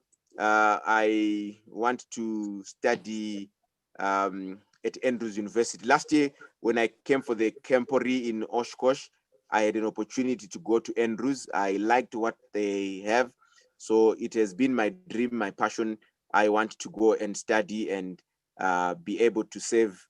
Not to say that if you don't go and study, you won't save, but I want to also experience a different environment. So I'm hoping that I'll be able to go to school next year, but God determines where we are going. Like we are saying, anywhere with Jesus, we can go. If God decides that I stay in Zimbabwe, no problem. If He sends me to Aba, I'll be even more excited. Let me tell you, I love food, guys. Is it potluck? Yes, so we can talk about food. Yes, I think we are done with the word of God, with the food of the Spirit. But this other food, I love it also. That's one of the things that I love doing.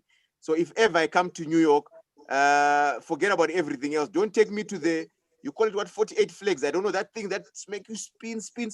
No, I don't want that. Just take me to where people eat. I just love food. That's why I can't wait to go back to Nigeria. Zimbabwe, like I mentioned, is just a small country. And even our food is limited. We don't have many options. We don't have yam. We don't have plantain.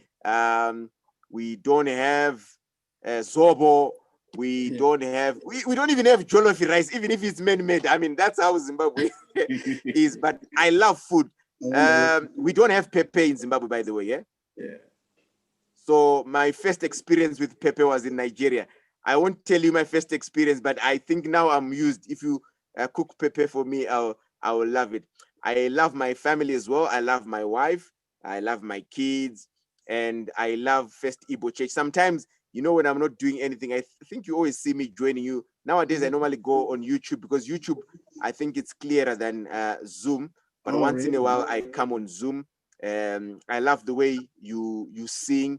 You know, you are believable when you speak. You know, I said to Pastor Bassi, the union president in the East. Yes. I was telling him that I don't even know why people in Nigeria like me so much. But when I listen to Nigerians preach, it's like Jesus is coming tomorrow. They preach with conviction. Yeah. So when I grow up, I want to preach like a Nigerian. So yeah. So I think basically that's all I can say. I don't know if people have questions before I can leave the meeting, because I know I'll be with you in just a couple of hours. That'll be our 1 a.m. this side. But yes, I will join you. So that's what I can say about me. I don't know if there's anything you want to know. I will answer honestly because today is Sabbath. I think Pastor Ivan, I think you have said a lot, and you are a blessing to this church family. And you see how excitement you can look at our faces and see, because we can see the sincerity in you, and the Lord is using you in a very powerful way. I wish you well, you know, as you look for this quest, you know, to study again. I know the Lord will see you through. Amen. I don't know if anyone has any question, commendations. Okay, that's not. That will not be far-fetched. You will. I have his paper. Yes, so we have the my Actually, I can mail it to Zimbabwe if you want. Pastor, when you relocate to Nigeria, I will give you 4 plots of land close to Aba. That's a big promise, you know. That's a big promise. Pastor, when you relocate, I will give you four plots of land. Wow. 3. Okay. Mrs. Lomo. Amen. Elder. So I'm definitely going to talk to my wife. We are moving to. Yes, go ahead. Yes, Elder Njoku. Yes. Yes, tomorrow we have men's ministry. At the men's ministry tomorrow, I'll make a motion that Ivan is crowned as FirstIgbo Associate Pastor. Amen. Yes. Amen. Wow. Yes. Try to log on to Facebook. They will give you information about the men's ministry tomorrow. Yes. Okay. Wow. So you'll be there with I'm supporting Elder Njoko. I'm supporting Chief Njoko in what he said. Very good. Amen. Amen. Thank you, sir. Pastor, leave your Zimbabwe address for the paper, please. Okay. I'll send it through. Okay. I am happy. I am not the only one excited here. The whole church is, so you can see it in their faces. So this is wonderful. So Dago, let's go to another guest, you know, so we can welcome another. Can you spotlight? Okay. So my elder, have you given me the green light to be able to leave the meeting? Yeah, you can leave us. Yes. Thank you so much. Thank you. Thank you. Ugo, send me the link to the men's meetings. I'll be there. God bless you. I'll see you tomorrow. Okay. Amen. Amen. Wow, what an excitement, you know, with this pastor. Ugo, who else do we have?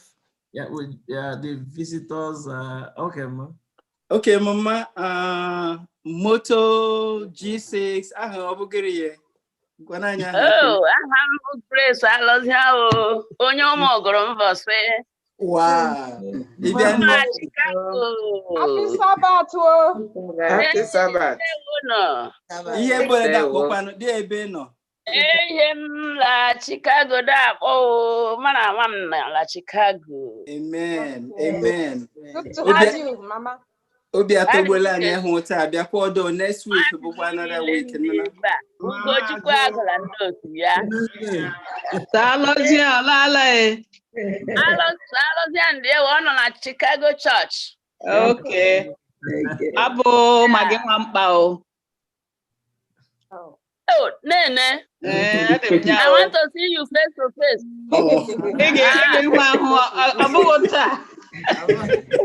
Nene. Okay, let's go to Mojibas. I see somebody that haven't seen before.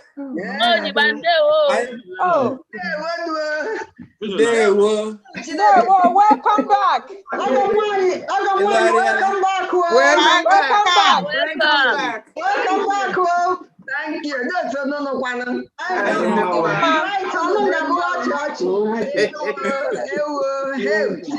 Beautiful. Amen. Amen.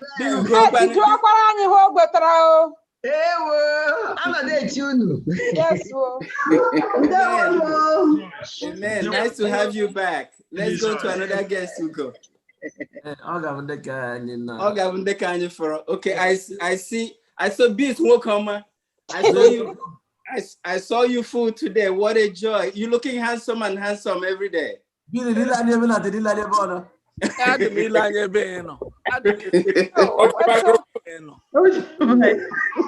Microphone, Lole.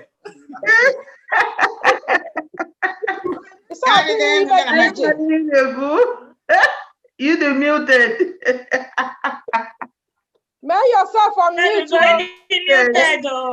You make program on mute.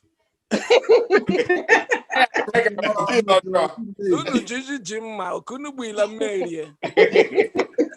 Kanyo amara Chineke bala anya lilo bana Jesus. Amen. Nice to have you. Let's go to Chidimma. Diotenota. Happy Sabbath. Happy Sabbath. Happy Sabbath. Nice to have you. Shiko. Okay, so let's go to Dr. Bennett. Diotenota. They won on the kind.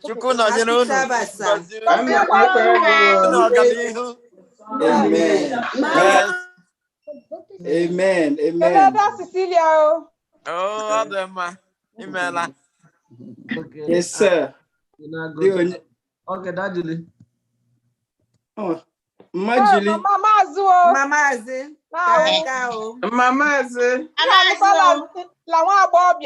Mute yourself. Muted. I had no idea. Wow, look at my friend.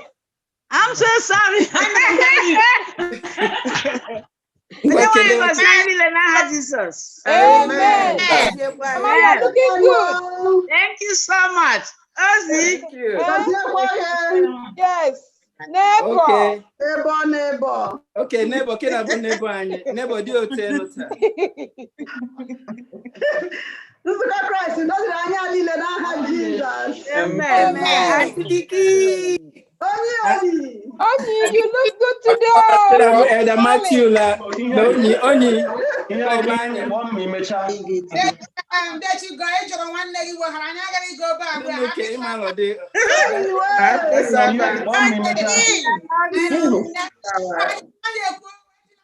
Oni, we love you. We love you. Oni, you want to juju. Okay, can I book? Let's go. Omu Chineke ndewo no. Amen.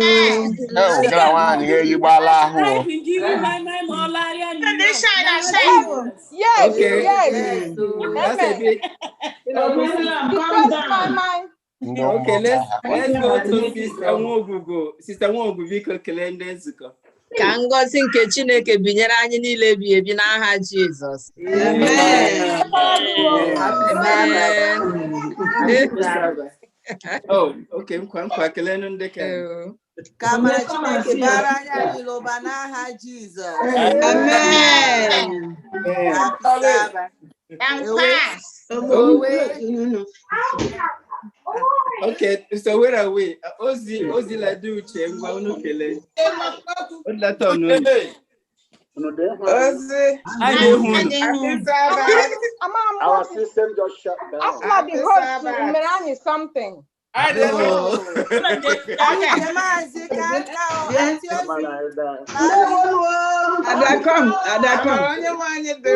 Happy Sabbath.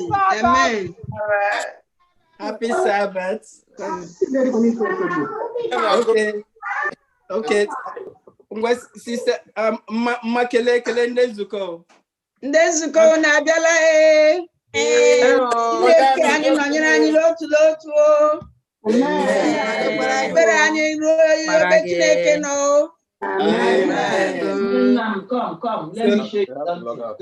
Let's go to Sister Victoria Nwobubu Chinye Nwobubu Logbo unu kele ndezuko.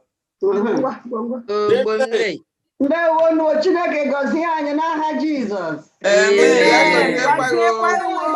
N'aha Jizọs. Looking good. You guys are looking good.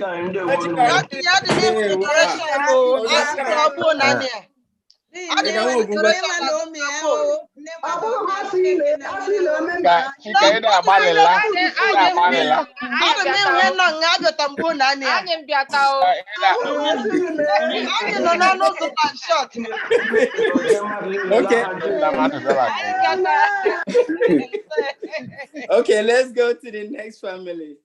Happy Sabbath. Happy Sabbath, church. Happy Sabbath. Happy Sabbath. Amen. Let them win you go. I will. Amen. So whom else? Sister Godoriak. Honey, happy Sabbath. Happy Sabbath.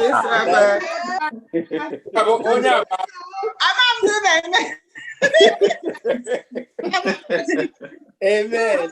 Amen. Okay, ekene luche ngwano. The antiquan. Happy Sabbath. Nice to see you. Happy Sabbath. Yes, sir. Happy Sabbath. Uh-oh. Happy Sabbath. Happy Sabbath. Happy Sabbath. Happy Sabbath. Happy Sabbath. Good to see you. Thank you. Okay. Happy Sabbath.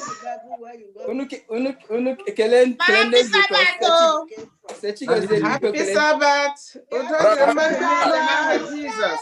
Amen. Happy Sabbath. Amen. Okay, so who are we missing here? Damage, where are you? Okay. Okay, Sister Fanny Biko Calendars get muted. Why not? Adam now. Okay. Maggie. Mara Chineke bara anyị alilu banaha Jesus. Unu amara n'otu ihu ya.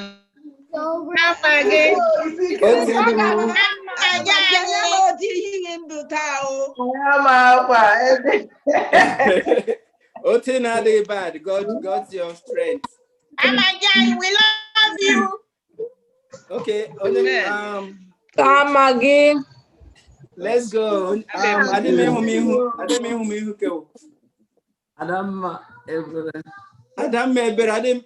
who have face. Happy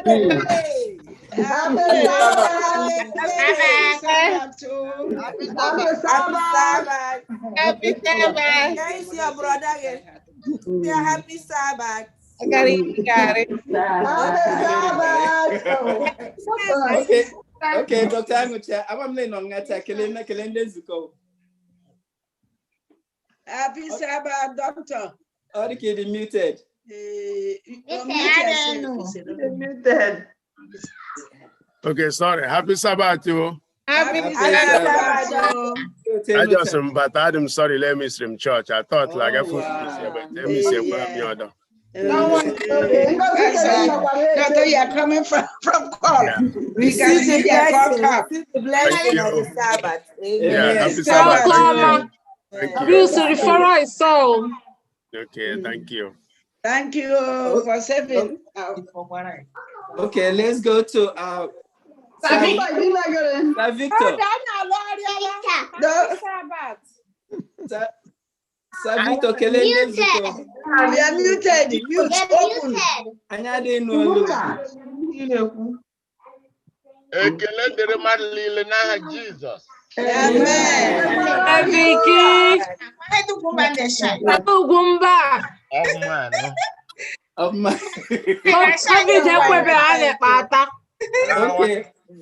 Okay, Obi enyi na ya biko Kelende Zuko gwa ye bi head akpo. Happy Sabbath to you all. Happy Sabbath. Where are you calling from? I live in Maryland. Okay, very good. Nice to have you. You too.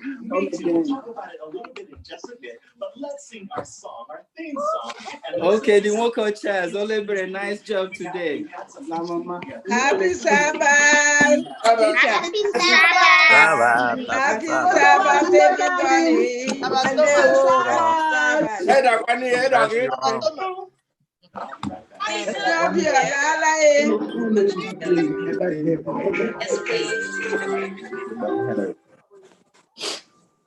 I think we've gone around. Happy birthday, that's your mom. Am I missing anyone? Yes, me. But look what funny. What? Those who have done your own. Ozzy. Yes. Happy Sabbath. Happy Sabbath.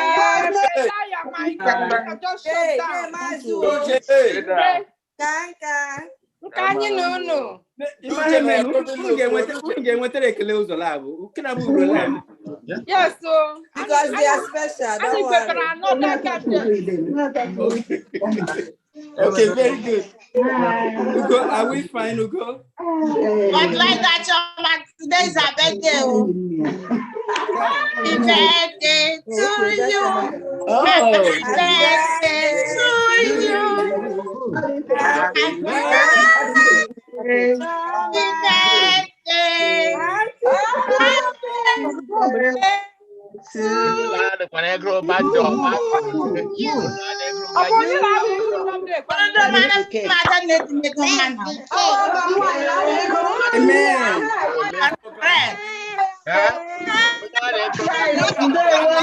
Special one. Special one.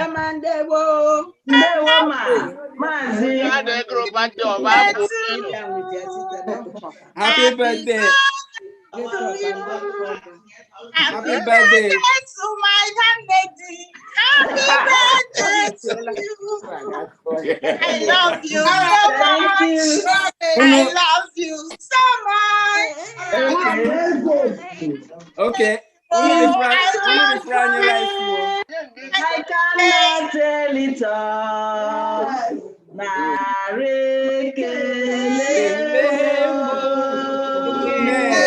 He's done so much for me. I cannot tell it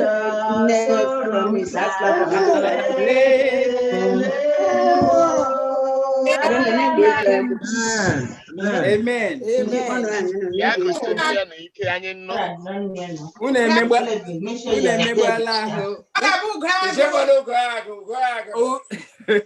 Dika no teja hafo onye di fo pirile. Ugo mo spotlight. Onye nwanyị gozie kwunu n'aha Jesus. Amen. Obo special week and an assurance to tell you that the Lord is with you, and whatever you give to His work, the Lord gives you back. And he will sustain Davina. Amen. Amen. Amen.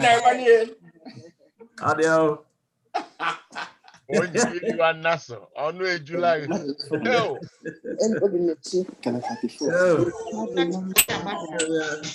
Ugolaga get one who Rachel. In 2 minutes. 8092. In 2 minutes, my money. Okay, or do you make a little bit? Alabama. Only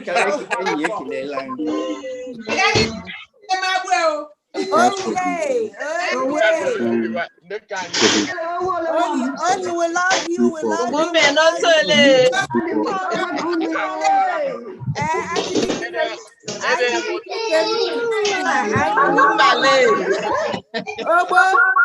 That's your mom. I love you all. Vicky. You want to break it?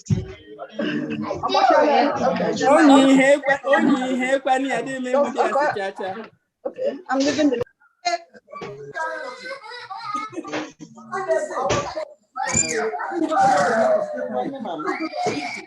What are you cooking, baby? What are you cooking, baby?